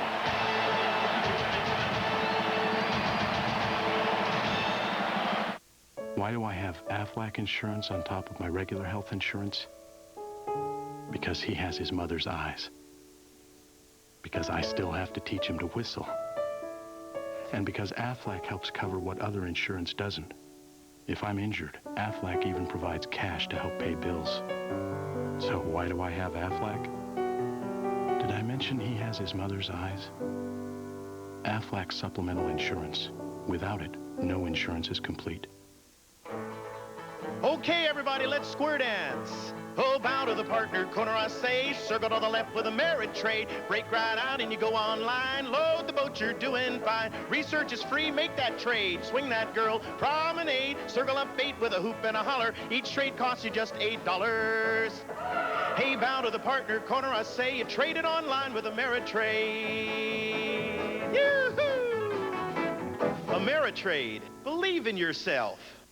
When a hot waitress hits on Doug, it's the ego trip of a lifetime. Hey, I'm a delicious piece of man meat. You're just going to have to learn to deal with it. An all-new King of Queens, CBS Monday. Heads up for Everybody Loves Raymond. The address is CBS. J.D. Power & Associates ranked Dodge Dakota best compact pickup in initial quality. Add all these great features, and you can see why the New South thinks so highly of Dakota. Yet this Dakota Club Cab is easily within your reach, especially with this low $209 a month lease. Get a truck with very lofty credentials, with a very down-to-earth payment. Dodge Dakota. Different.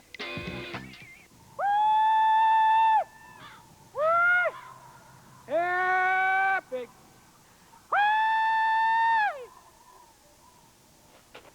Come on, Pigs! You've been calling for it. So now Hardee's has it. Introducing my new pork chop sandwich and biscuit. A whole boneless pork chop on a Kaiser bun or made from scratch biscuit. Come and get it at Hardee's. Where the food's the star. Ford Country. Look at that truck. It's Ford truck season with great deals on every Ford truck at your local Ford dealer. For the first time ever, get both. Up to $1,000 cash back and low 3-9 financing on the best-selling truck on the planet, F-150. One tough truck, one tough-to-beat deal. Up to $1,000 cash back and 3-9 financing on Ford F-150. But hurry, truck season ends soon at your local Ford dealer. The whole world's Ford Country. Connecting the Tennessee Valley and beyond. Doppler net 12,000. As we go to the fourth quarter, the question is, can Mississippi State's cardiac kids do it one more time? They're down by 6. First and 10 from the 40. Zhao pursued, lofts it up for Millens. He was open, but the ball was short. The defender, Fred Smoot, fell down to the 23-yard line. He's back in after being injured a moment ago. And Millens was open, but under duress, Zhao couldn't get him the ball. Now, Millens turned upfield and had Smoot beaten. Smoot stumbling out of the break, but Andrew Zhao was being chased feverishly from behind and couldn't get enough on this football. As you see, Connor Stevens in hot pursuit of Andrew Zhao, and Zhao just underthrew that one a little bit. And Todd, with the way this Mississippi State offense is playing, as we go to the fourth quarter, the question is, can Mississippi State's cardiac kids do it one more time? They're down by 6. First and 10 from the 40. Zhao pursued, lofts it up for Millens. He was open, but the ball was short. The defender, Fred Smoot, fell down to the 23-yard line. He's back in after being injured a moment ago. And Millens was open, but under duress, Zhao couldn't get him the ball. Now Millens turned upfield and had Smoot beaten. Smoot stumbling out of the break, but Andrew Zhao was being chased feverishly from behind and couldn't get enough on this football. As you see, Connor Stevens in hot pursuit of Andrew Zhao, and Zhao just underthrew that one a little bit. And Todd, with the way this Mississippi State offense is playing, almost any kind of a score here, even a field goal, makes it a very tough task for the Bulldogs. Put them 2 scores down. Big play by Ashley Cooper as he penetrated the backfield and dropped Sean Alexander for a loss. Tom, we spoke with Jackie Sherrill. He said his team joked about the fact they've been called the worst undefeated team in America. He said we are definitely a top 10 team defensively. It might be the best defense in the country, but the offense is iffy. The offense is iffy, and because of that, the defense has to make a play. If they're going to have a chance to win the game, their defense has to come up with the play. They came in as the #1 ranked defense in the country, giving up less than 200 yards a game. Through 3 quarters, Alabama 235 yards already in the ball game. They've got to come up with a play. This is a big down right here. 3rd and 12. Zhao, man open.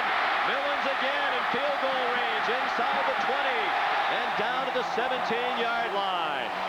Sean, Fred Smoot is not 100% healthy. He tripped and fell on the last play when they missed Millens. This time he tripped coming to get out of his break again. They're going right after Fred Smoot with Freddie Millens. And watch Smoot struggle to get out of the break. Millens threatens him deep as he turns. Just bad play by Freddie Smoot, giving up too much cushion to Fred Millens. When we talked with Joe Lee Dunn the other day about his defense, talked about Alabama, he said, well, we don't worry about the other team's personnel. We just do what we do. The handoff to Alexander. No gain on the play. He was tackled by Cooper and Menifee. He said, for example, we never double cover anybody. Doesn't matter who they have on the other team. We just don't double cover anybody. With the way Millens is the obvious primary threat to the team, maybe that part of the philosophy should be rethought. Well, you know, Alabama, to their credit, they do a good job of making it tough to double cover Freddie Millens. They line him up in a lot of different places. They use a lot of different wide receiver sets. And so you can't always get a bead on where he's going to be. Joe Lee said we don't double guys, but he also said number 15 does more for them than anybody else. So he knows about Millens. He gained 25 on that big 3rd down play a moment ago. On 2nd down, the pass again to Millens. Short gain as Smoot closed the ground quickly at the 16-yard line. Sean, I just made the point that he's hard to double. Alabama does a lot of things with him. This is Millens here. When you bring a guy in motion, it's very difficult to double cover a guy. The best you can do is hope to get one guy on him. Again, a nice job by Charlie Stubbs moving Freddie Millens around, getting him in different positions on different matchup situations. If you line a guy up in the same place every time, they can take him out of the ball game. 12.5 minutes to go. Alabama in field goal range, leading by 6.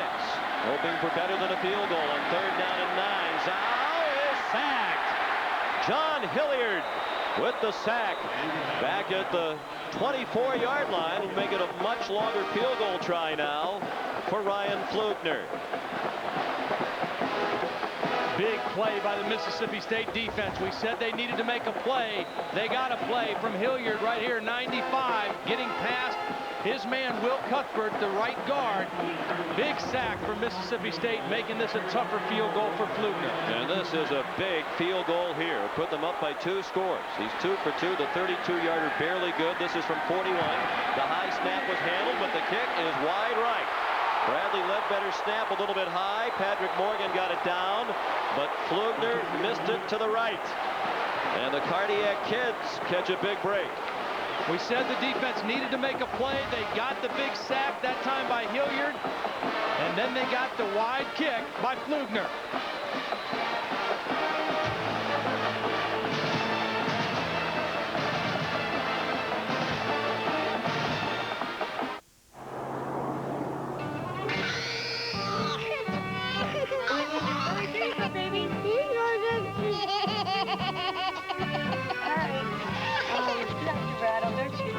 Tell me where you want to. Somewhere between where you are. How's babysitting, guys? We had a great time. And where you're going. The new Volvo S40. Maybe we should start with a dog. Every bit of Volvo for about $23,000. I have a couple who came in and had just so much cash and they were petrified. They wanted to retire and yet they weren't sure they could retire. Katie Leiprand, AXA Advisors. We took an inventory of all their assets and showed them they could achieve the income they were used to. AXA Advisors, part of a global company helping 40 million people. I'm helping others reach their goals. I just love to see things grow. AXA Advisors, building futures. We asked the tough fans of the St. Paul Saints to test the new Norelco Quadra Action Razor for 21 days. Electric sting! But when they tried it, they started to like this advanced new Norelco, with slots to cut the long hairs and holes that get the short stubble. They got a quick, close shave without the nicks and cuts of a blade. By the end, these fans had fans of their own. The new Quadra Action Razor. Try it for 21 days. It's guaranteed or your money back. Norelco. Put it to the test. Brain for murder and on the run. Gary's only hope I just want to make sure we're going after the right guy. is the killer's next target. Early edition CBS tonight. The snap on the field goal try by Pflugner a moment ago was high, but Patrick Morgan, the punter, who's also the holder, looked like he did a pretty good job of getting it down. The seam's away. Pflugner just missed it wide right, and Pflugner and the snapper Ledbetter chatting on the sidelines. Matt Wyatt is the quarterback. He zings one over the middle, caught by Kelvin Love, still on his feet across the 40, and all the way out to the 45-yard line, where he was taken down by Marcus Spencer. 21 yards on the completion. And Todd, I would imagine when you've had the kind of season Mississippi State has had, you see the missed field goal and you think, here we go again, somehow we're going to find a way to win. And you can call them lucky, you can call them charmed, you can call them whatever you want, but there's something to be said for finding a way to win, hanging in there, coming back in the fourth quarter, and winning football games. And Mississippi State has done that, so they got to feel great about their situation right now with 11:30 left in the game. They have been called lucky, including in the headline of the Mobile, Alabama newspaper the morning after their victory over Kentucky last week. The headline was Lucky Dogs. Pass in the flat, caught by Trey Belcher. He's banged down by Milo Lewis. The last 3 games for Mississippi State, all decided in the final possession, come from behind wins over Auburn. 15 points in the last 2.5 minutes. LSU on the controversial touchdown by Gibson with 1:39 left. And last week the field goal by Westerfield. The Auburn and Kentucky comebacks led by this man, Matt Wyatt, the senior from Prattville, Alabama. And he was 9 for 9 in the fourth quarter last week against Kentucky. Wyatt on 2nd and 7. Throws it out for Dante Walker with some space. He has a first down at the 44-yard line of Alabama. Gerald Dixon made the tackle. Sean, the Bulldogs really need to capitalize right here. This is the most momentum that they've had offensively since very early in the ball game. They've got a nice thing going right here inside Alabama territory. This is where Matt Wyatt needs to capitalize. You see on this drive 3 of 3, and he's got the Bulldogs with some confidence and momentum offensively. You mentioned 9 for 9. The end of the ball game against Auburn. He was 6 for 6 on their winning field goal drive against Kentucky. Last week, that pass behind Matt Butler, the senior from Baton Rouge, Louisiana. He made a heads-up play on their last drive last week. In the final seconds, he caught a pass near the sideline. They didn't have timeouts.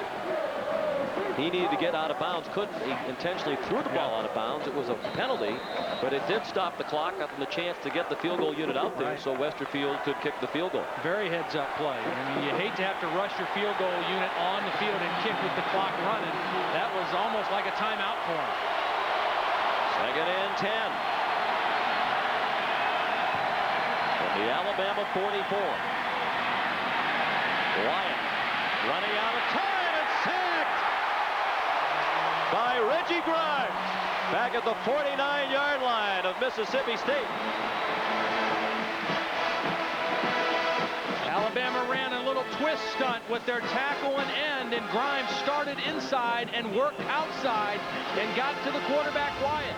Here's Grimes here. Watch him work outside on the stunt. Moorhead comes inside, and Grimes comes outside. Nobody open for Mississippi State, maybe right here, but Grimes right there on the quarterback Wyatt.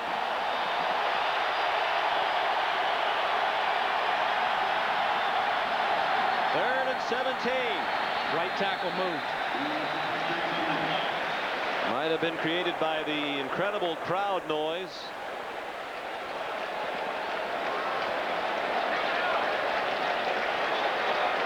False start. On the offense, 5-yard penalty. Wes Shivers, the right tackle, is the guy that moved early, I think. Was getting into his stance, or out of his stance too quickly. Here's Shivers over here. See if he's not the one that moves first. There he is, backing out of his stance, working on Kendall Moorhead. Hard to hear when the noise is like that. You got to look into the football and try to go on the movement of the ball and not the sound of your quarterback. 10 penalties against MSU for 79 yards. And a timeout called by the Bulldogs. That could be expensive later on.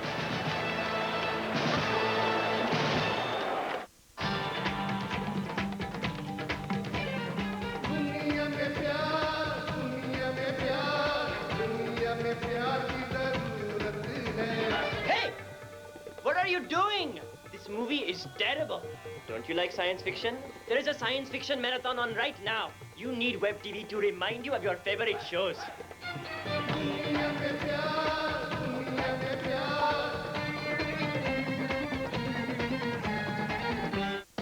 Hey, Jen, we're counting on you. Last weekend in the Army Reserve, I had to refuel 6 Apache helicopters in 30 minutes. That got me ready to do battle on Monday. Hey, not too shabby. As little as 1 weekend a month, 2 weeks a year. Army Reserve. I'm serving a party of 20 whether this pain goes away or not. So I took Advil liquid gels. See, they're stronger and faster than extra strength Tylenol on tough pain. It's the only pain reliever with liquid inside. Advil liquid gels. Stronger and faster.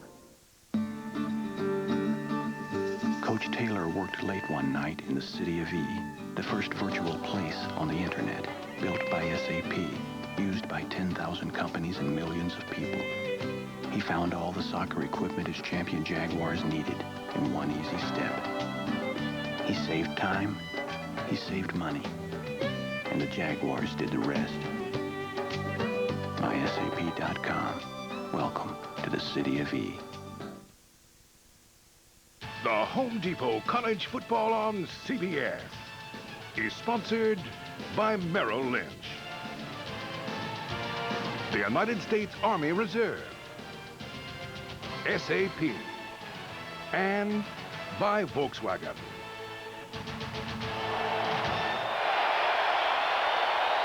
Third down and 22. Mississippi State at its own 44.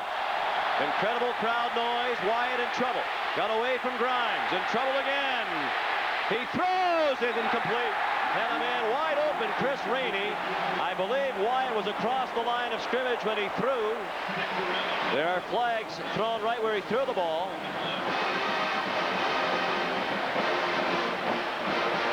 We saw Wayne Matkins do this earlier in the ball game for Mississippi State. Now Matt Wyatt being chased out of the pocket. Illegal forward pass. The passer was beyond the line of scrimmage. The 5-yard penalty and loss of down. 4th down. Matt Wyatt gets forced out of the pocket by Kendall Moorhead. A great outside rush, and then the pursuit. Look at this pursuit right there. Kenny Kings played the whole game at defensive end, rushing the passer. Still has enough in the tank to chase Wyatt down to the sideline. Well, they had a chance to really turn field position around. Once the offense went in retreat. Whoa, there's a high snap. Walker just didn't get it off. Millens caught it on the run. Nice run back. Out of bounds to the 35, perhaps the 36-yard line. Just a 29-yard punt under duress after the high snap. Here's Tim Brando. Sean, this is a story that Todd Blackledge would like. The courage of Ben Leard, coming back from shoulder and concussion problems this year. Touchdown pass to Clifton Robinson, capping an 80-yard drive. Look out in the oldest rivalry in the SEC. And Pittsburgh right now leading Notre Dame as we start the fourth, 27-24. Yeah, I'm happy for Ben Leard. I'll tell you who the other guy I'm happy for today is Clint Sterner. I mean, what a great win for Clint Sterner for Arkansas. Absolutely. Sean Alexander delivers a stiff arm to Pig. Prather still on his feet.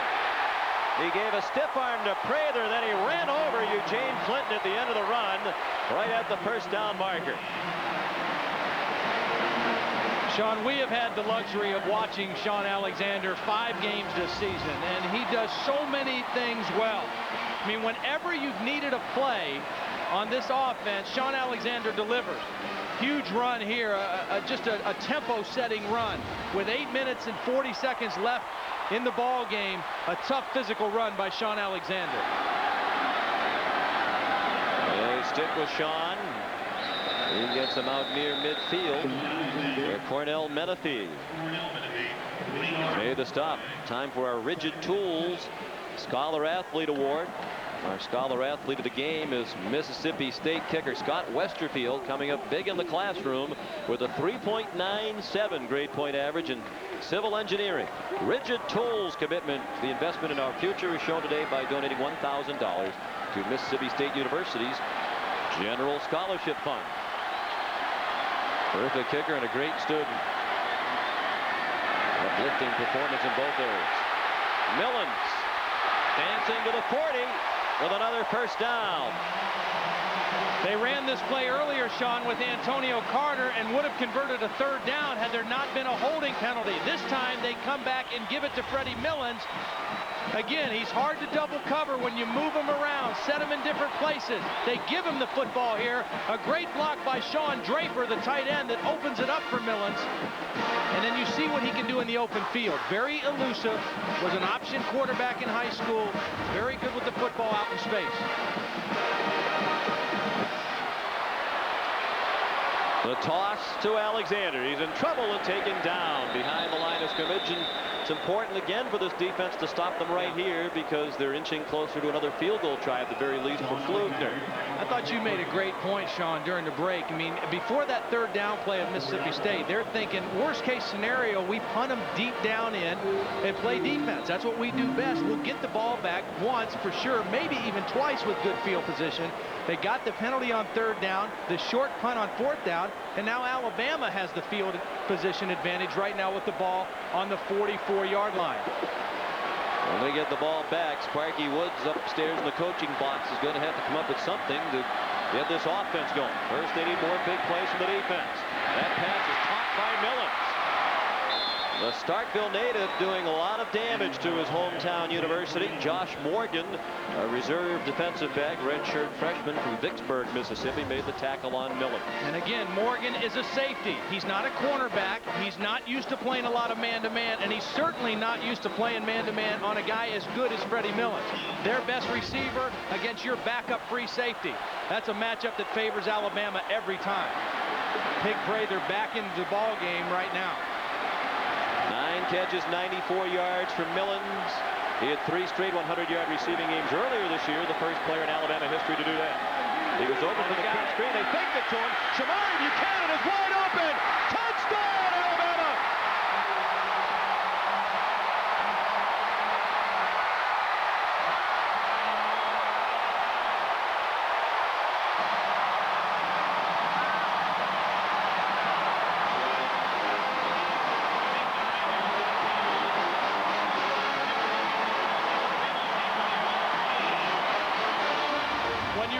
Wide receiver screen enough, you can do a lot of things off of it, faking it. They fake the receiver screen, and Buchanan runs right by a startled Mississippi State defense. Pig Prather, he was reading middle screen all the way. They ran right by the safety Prather. A great call by Charlie Stubbs, executed by Andrew Zhao.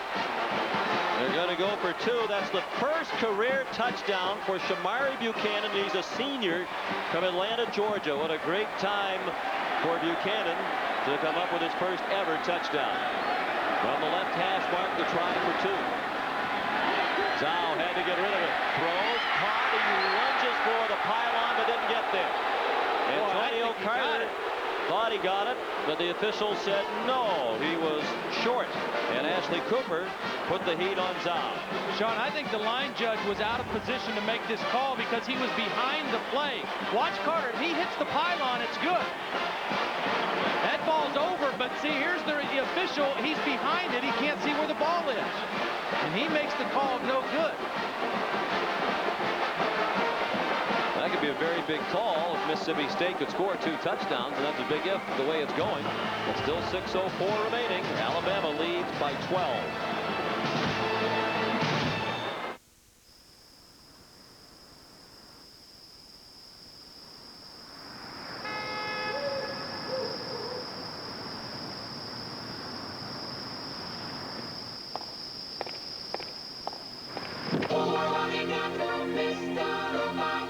An 8-speaker stereo, just one of over 40 features now standard on the new Golf. Thank you very much, Mr.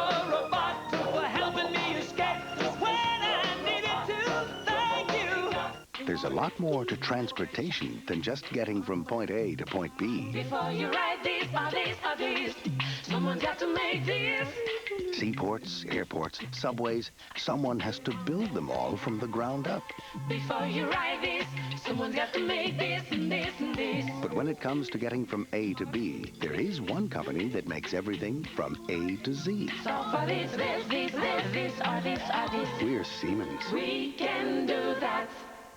So what'll happen to all this now that you're going virtual? We're not going virtual. Well, I read you're getting into internet trading, online cash management. Well, we are, yes. The end of an era. Not at all. Online trading and the rest of it are simply new tools we're making available. You don't have to sugarcoat it for me, but I must tell you, I'm going to miss our little chats. Nelson, I'm not going away. The office isn't going away. The coffee? The ticker? Not going away. What about the little bull? Not going away. Good. New York has 7 million people leading separate lives. But when a massive earthquake hits their city, they'll have to count on each other to survive. My daughter might be in there. I'll take you in. Aftershock, CBS Sunday at 9, 8 Central. Andrew Zau's touchdown pass, 37 yards to Shamari Buchanan, has given Alabama a 12-point lead with 6:04 to go. 6-play, 64-yard drive.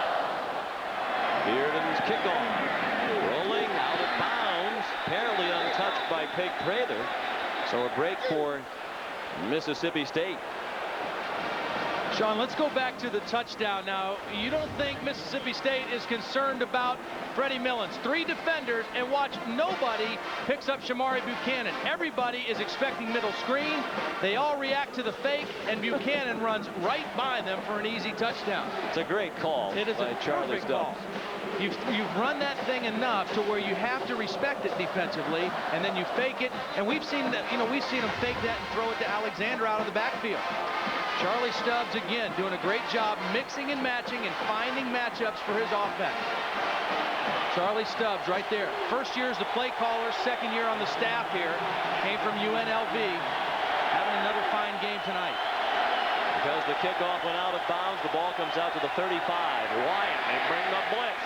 He throws it in the flat, and Griffith is taken down by Victor Ellis.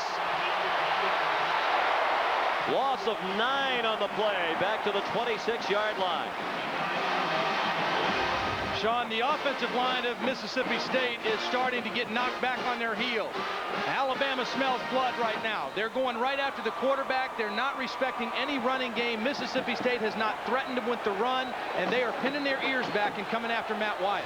And Reggie Grimes, one of those called upon to play a lot more today because of the injuries from a week ago, has had a huge performance putting heat on the Mississippi State quarterback. Grimes, number 98 up front. Here he comes right up the middle again, but he fell down. They still get to him. Back inside the 10, Kendall Moorhead.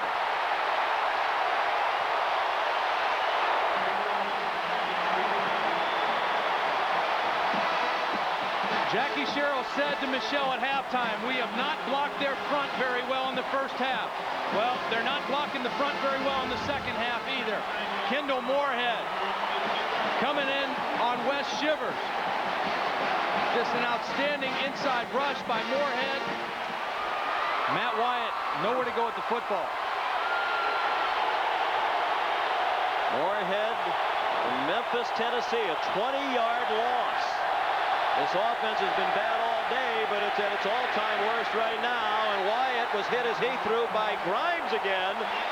Wow, what a series by Alabama's defense. Great defensive series by the Tide.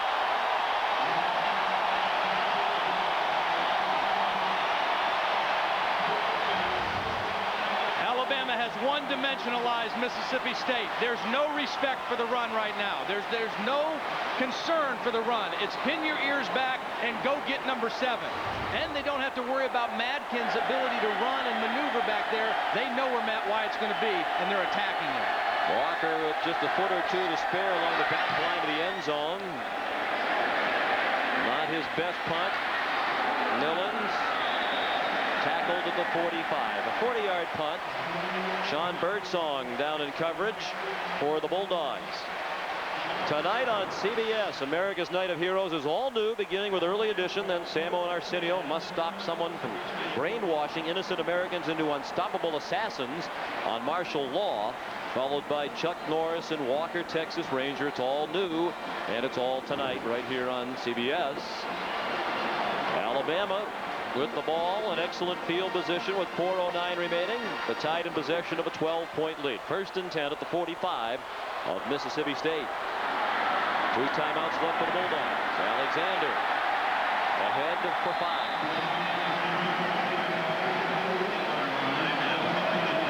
Couple players on the Alabama team that you want to get in matchup situations. Sean Alexander is one, and Freddie Millens is the other one. A guy who can make things happen after the catch. Here on the wide receiver screen, then working against the free safety. They did a great job of moving him around and getting him matched up on different people. This time outside on Fred Smoot. And then, of course, they faked it to him on the screen and threw it to Shamari Buchanan for the touchdown. Alabama needs to hurry to get this play off. Now just did get the snap, using all the play clock as he would want to do in this situation. And Alexander knocked down by Connor Stevens and Barron Simpson. So the clock's going to run down under 3 minutes remaining before the next snap. Yeah, I think you have to recognize that Jackie Sherrill's right. Defensively, this is a top 10 team. Mississippi State does have an outstanding defense, but you can't win championships, whether it's a conference championship or a national championship, if you can't play better offense than Mississippi State's playing. And they just are not a good offensive football team, and I think it's up front. I don't think they're very good up front. They haven't been able to knock anybody off the ball, and Alabama has whipped them on the line of scrimmage. Well, they're young up front on offense. Only one returning starter. Alexander stopped by Stevens again, and now they'll get a timeout. They lost James Johnson, JJ, to the Dolphins in the 2nd round of the NFL draft. He set their single-season rushing record last year. Kevin Prentice, you mentioned, the receiver, gone. So they've lost a lot of firepower from that offense of a year ago. Timeout, Mississippi State. AT&T, 7 cents a minute, all day, every day. Take one of these. That'll be 25 cents. But it says here it's a nickel. Not for a couple of hours. What? Well, see, sometimes it's a nickel, but right now, it's a quarter. It's like that long-distance nickel plan where they say it's a nickel. Sometimes they charge you 25. That's right. That's where we got the idea. Is that right? 7 cents a minute, all day, every day, even to Canada with our international plan. You know, there are some stores that sell candy for one low price all day long. And people like it? Oh, they love it. Call 1-800-41-RATE to enroll. The good thing about hurricanes is you can usually see them coming, so we can get there ahead of time. Tornadoes, earthquakes, you don't know about until they've happened. The idea is the more of us at the scene, the quicker we can take care of our customers. When I first took this assignment, I thought I'd do it for a year. That was, 10 years ago. You're in good hands with Allstate. Mine. Here's your regular internet homepage, and here's i1.com. It's free. You use it like Yahoo, Excite, or other search engines. Only i1.com gives away $10,000 every day, $1 million a month, and $10 million on tax day. Which one would you choose? Very loyal to this site. I'm not going to abandon it for some new guy with a truckload of cash. You're kidding. Of course. Do I look like an idiot? Look at this cash. Introducing i1.com. Why wouldn't you? A big battle in Buffalo. Miami looks to avenge this year's only loss against Philly and the Bills. Junior Seau and the Chargers raid Oakland. The NFL on CBS. Well, a different spin on the Roll Tide theme. Fans enjoying the action today here in Tuscaloosa. 2.5 minutes left. Alabama will punt from the Mississippi State 45. Morgan hangs it up very high. Prather will try to run it back. He got belted along the far sideline. 25-yard punt, 3-yard return, and Shantu Ray delivered the hit. Time with the CBS Sports Line stat of the game. Yards by quarter. No comeback this time for Mississippi State, at least not to this point. If they pull this one off, it'll be the most dramatic in a long series. -4 yards rushing in the fourth quarter for complete, -4 yards total in the fourth quarter. For complete college football coverage, go to cbs.sportsline.com. Wayne Madkin is back at quarterback. Flag down. Madkin runs out to the 28. Again, Reggie Grimes ran him down. What a game for the senior from Nashville, Tennessee. You know, Sean, when we were here a couple weeks ago for the Tennessee game, Alabama's defense played outstanding for 3.5 quarters and then just got worn down in the fourth quarter. And then they started taking over on the line of scrimmage. Today, with less depth than they had in that Tennessee game, they have held in there. And the offense has helped them. The offense controlled the ball better than they did against Tennessee. But this has been an outstanding effort defensively by Alabama today. Young defense that has gotten better as the season has gone along. That's to be expected with experience, but I think it's also the product of excellent coaching. Yep.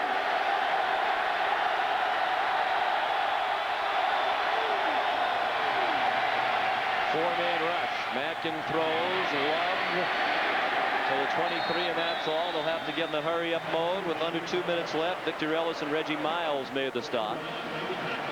We started today with 5 undefeated teams in college football. Florida State's winning. Virginia Tech plays tonight. Marshall won already. Kansas State and Mississippi State losing right now. Love over 100 yards receiving with 4 catches. Rickett bounces off the hit and gets the first down. That'll stop the clock for a moment to move the chains out to the 34. So Mississippi State, barring a miracle now, is about to fall from the ranks of the unbeaten. And Kansas State will as well. Last week, Virginia Tech found out that Penn State lost before the West Virginia game. Now, before they play Miami tonight, they find out 2 other teams going down. On the rollout, the pass caught. Belcher struggling to get to the sidelines, and he did. Good play by Trey Belcher, with Reggie Miles collaring him out of bounds at the 40. We mentioned the improvement of the defense, and we said part of that has to be Ellis Johnson, his coaching staff, the work they've done with this young defense. I think on a broader statement about coaching, Todd, we said it earlier. There still has been no word from the administration here at the University of Alabama about the future of Mike DuBose and his staff. And part of that could be attributable to the fact they don't have an athletic director in place. They have an interim AD, Finus Gaston. That pass is caught out near midfield by Matt Butler. But they have a committee looking for a new athletic director after Bob Bachrach was dismissed right after the loss by the Alabama football team to Louisiana Tech earlier in the year. But Mike DuBose and his staff are twisting in the wind now. They're trying to recruit, and we know from talking to various coaches that they have a lot of players who are probably leaning toward coming to Alabama who are yet to make the commitment because they don't know what the coaching future is going to be here. Pass over the middle, intercepted off the fingertips of Chris Rainey and picked off by Darius Gilbert. He was down before the ball came out at the 30-yard line of Mississippi State. A 25-yard return to seal the deal. Darius flags thrown for excessive celebration. You know what? I don't think Mike DuBose is going to care about that penalty right there. Darius Gilbert, another one of those guys that had to step up and start today. An outside linebacker off the fingertips of Rainey and Darius Gilbert. Another big play by the Alabama defense.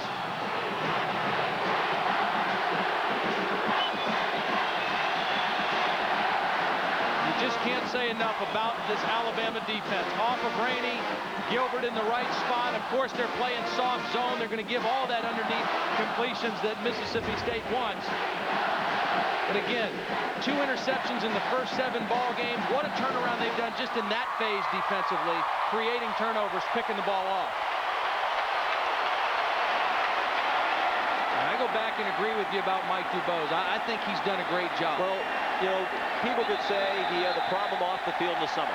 Well, if you were going to fire him because that wasn't an unpardonable offense as far as you're concerned, that was the time to do it. You can't go back at the end of the season and say we're firing for what happened in August for that off-the-field problem. And if you're judging it by football, which has to be the standard because they let that off-the-field problem go without his dismissal, they've gotten better every year. They already have a win this year over Florida, proving that they can compete with the best teams in the nation. And they've gotten better every week this year. And when you watch them play, Tom, from a game plan standpoint, they're very well coached. They're very well coached. They are, and they're very talented. Yeah, I think the time has come, if these people here really do care about their program, and they do, to make the commitment so they can go out and recruit and continue to bring in good football players to this program and continue the resurgence. This is a huge win. 19-7, the final in favor of Alabama. They are now in firm control of their destiny in the SEC West with one game to go. Here's Michelle with Mike Dubose. All right, Sean, thank you very much. Well, you came into this game, Coach Dubose, saying this was one of those games that would tell you a lot about your football team. What did you learn today? That we're a physical football team. We played a physical football team, and we played physical for 60 minutes and beat an outstanding football team. You have to give Mississippi State an awful lot of credit there. An outstanding football team, a great defensive football team. Our defense just played great, and especially under the circumstances. And our offense made enough plays when the opportunity presented itself. This is a great win, especially for our seniors. Your team continues to just overcome adversity, and today it was all the injuries on defense, and even guys like Sean Alexander and Andrew Zhao who were battling injuries. How do you explain this? There's a spirit about this football team. The good Lord has blessed these young men, and they understand that, and they're reaching deep, and they're playing for him and trying to leave it all out here on the football field. I couldn't be prouder of them than I am, Michelle. This is huge. Next week you travel to Auburn. Any thoughts going in? The win puts you in the SEC championship. We know what's at stake, and we also know the challenge that's ahead of us. We're going to enjoy this one right now. Good luck, Coach. Thank you, Michelle. All right, Sean, back to you. Crimson Tide now 8-2. The best start in Mississippi State history, now an 8-1 record. For Michelle Tafoya, Todd Blackledge, and our entire crew, Sean McDonough saying so long from delirious Bryant-Denny Stadium in Tuscaloosa, Alabama. We'll rejoin Tim Brando in our New York studio right after this.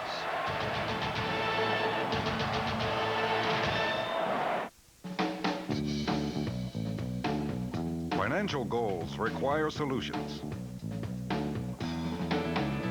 Dreams deserve dedication.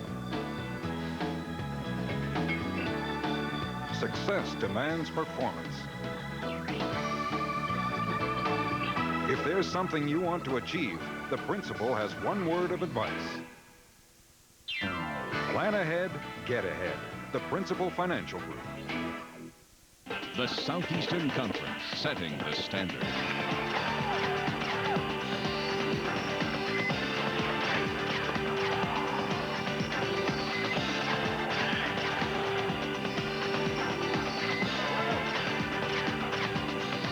An unprecedented year in athletic and academic achievements. 12 member institutions committed to excellence and the promise of the future.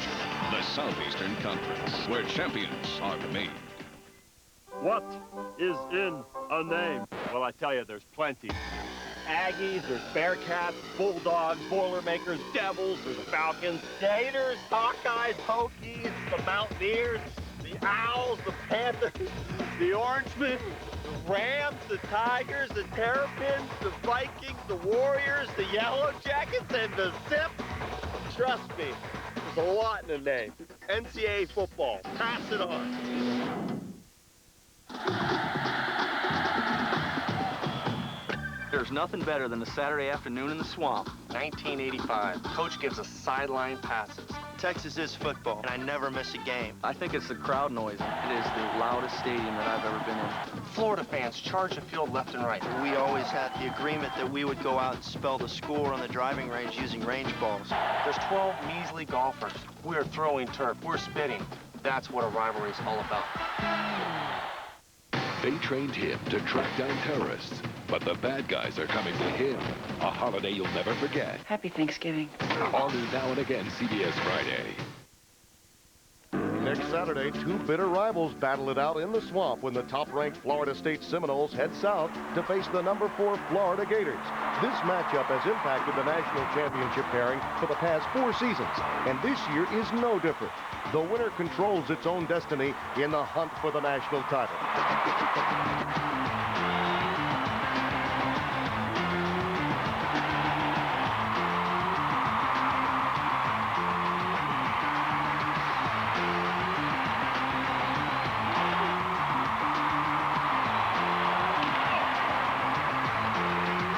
It's the biggest game of the year, Florida State, Florida, next Saturday on CBS.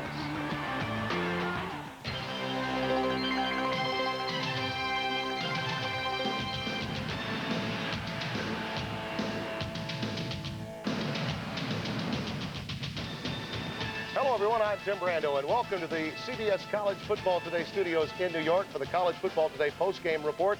Our final at Bryant-Denny Stadium, 19-7. Alabama knocks off an unbeaten. It has been one of those days where some unbeatens get knocked off. Spencer Tillman joins me, and Spencer, right now things beginning to clear up a little bit before that Florida State-Florida game next week. Yeah, they are starting to clear up a little bit, and one of the teams that we talked about that will benefit most will be Virginia Tech in the short term, Timmy. They are looking good right now. They wanted some control in their situation. They have it right now. They're in the driver's seat, so things are shaping up. And it's that simple, folks, for Alabama's Mike Dubose. Beat Auburn at Auburn, keep your job, and go to the SEC title game representing the West. Tonight on CBS, America's Night of Heroes is all new, beginning with early edition at 8 o'clock Eastern and Pacific. Then Samo and Arsenio have to stop someone from brainwashing innocent Americans into becoming unstoppable assassins, followed by Chuck Norris in Walker, Texas Ranger. It's all new. It's all tonight on CBS. Well, obviously plenty for us to talk about today, including this one. It was a Ville over a Ville. Wrong Ville for the BCS. Arkansas knocking off Tennessee. And Spencer, they were ready today. Yes, they were. Clint Stern here passes the wide receiver. Boom Williams, 53-yard hookup for a touchdown. Cut the Vols lead, 24-21, Timmy. But Arkansas, I'm telling you what, this guy's on fire. Philip Boomer can only watch this. Anthony Lucas on a post pattern here to give the Razorbacks a 28-24 lead. It's impressive. And then on the backside of that, late in the game, on 4th and 6 at the Arkansas 16, Tennessee goes for it. Quarterback T. Martin pass to Cedric Wilson, incomplete. Arkansas holds on for the big win. After the game, Philip Fulmer was obviously impressed by the play of the Razorbacks, who gained redemption. I think they emotionally whipped us. I think they physically whipped us. I think they outcoached us and they outplayed us. I mean, but we were giant killers today. And for 2 hours and 50 minutes, we were the better team. That they were. 28-24, the Razorbacks get it done in Fayetteville this afternoon. Now, Kansas State and Nebraska, you said they were pretender, and they were. Yeah, they were pretender. And I'll tell you what, Kansas State were a good team, but they were not good enough today, Timmy. Haven't won in Lincoln since '68. That stat will remain. Florida State ambushes Maryland, had to play with a true freshman at quarterback, Chris Rinke. Another big day throwing the football for the Seminoles. They get Florida next week on CBS. The Gators, you say, 20-3 against a game opponent in South Carolina. The Gamecocks, of course, Lou Holtz losing his mom, and it's been a very difficult year. They're 0-10. Now, as for the BCS, Florida State, Tennessee, obviously there's going to be some movement here. As you mentioned, Virginia Tech in the short term. Don't count out Nebraska. Remember, unlike Virginia Tech, they have a Big 12 championship game to play. That can help them in terms of the power rating, and that is very interesting. Yeah, it will make a difference, but the key is they've got to go through the Big 12 championship and win that contest. Again, the bitter factor here for me, as far as I'm concerned, Timmy, is Virginia Tech. 300 of a point separated them from Tennessee. They certainly will move up to that number 2 spot now. All right, as for the Badgers of Wisconsin, they are Rose Bowl bound, folks, because of what happened to Penn State and what they did to Iowa today, 41-3. And Barry Alvarez got to be happy about the Great Dane. And why shouldn't he be? This guy right here has done it consistently. He did a great job of keeping this guy healthy, using him sparingly, not overusing him, put him in position to do something that hadn't been done too often. 27 carries, 216 yards, a touchdown today. A big hug there from Alvarez, as you might expect. What a remarkable talent he's been. Brooks Bollinger also played well. 9 of 12, 143 yards, 3 touchdowns.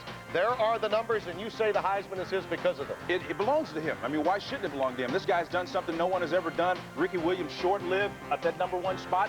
Ron Dane, your Heisman Trophy winner. As for Georgia Tech, they were a winner today as well. Joe Hamilton had a big day throwing the football, so he likes to think that he's still in it. But, Spencer, as I look at the circumstances surrounding college football going into tonight, it's going to be Virginia Tech in all likelihood against somebody, and Florida State will likely determine who that somebody is. And I know you don't disagree with that. You were this BCS thing would fall all apart. The key is Virginia Tech, one of those have-nots, as you talked about, are in a position to do something. They want control of their situation. They finally have it right now, Tim, and they're happy. Still a very good chance that others out there will be saying to themselves, why can't we play in a bowl game that maybe we could win and then play the winner of that game? Well, we'll have to wait and see. Virginia Tech obviously in the catbird seat tonight as they take on Miami, and they have Boston College yet to play, a team that's 7-2.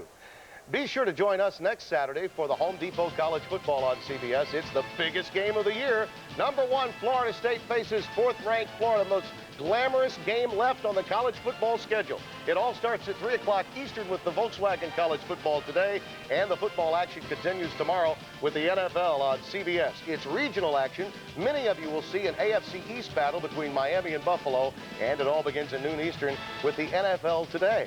For Spencer Tillman, who's not out of breath, Tim Brando saying, have a great weekend, everyone. Enjoy the NFL tomorrow, and we'll see you next week. Bye-bye, everybody.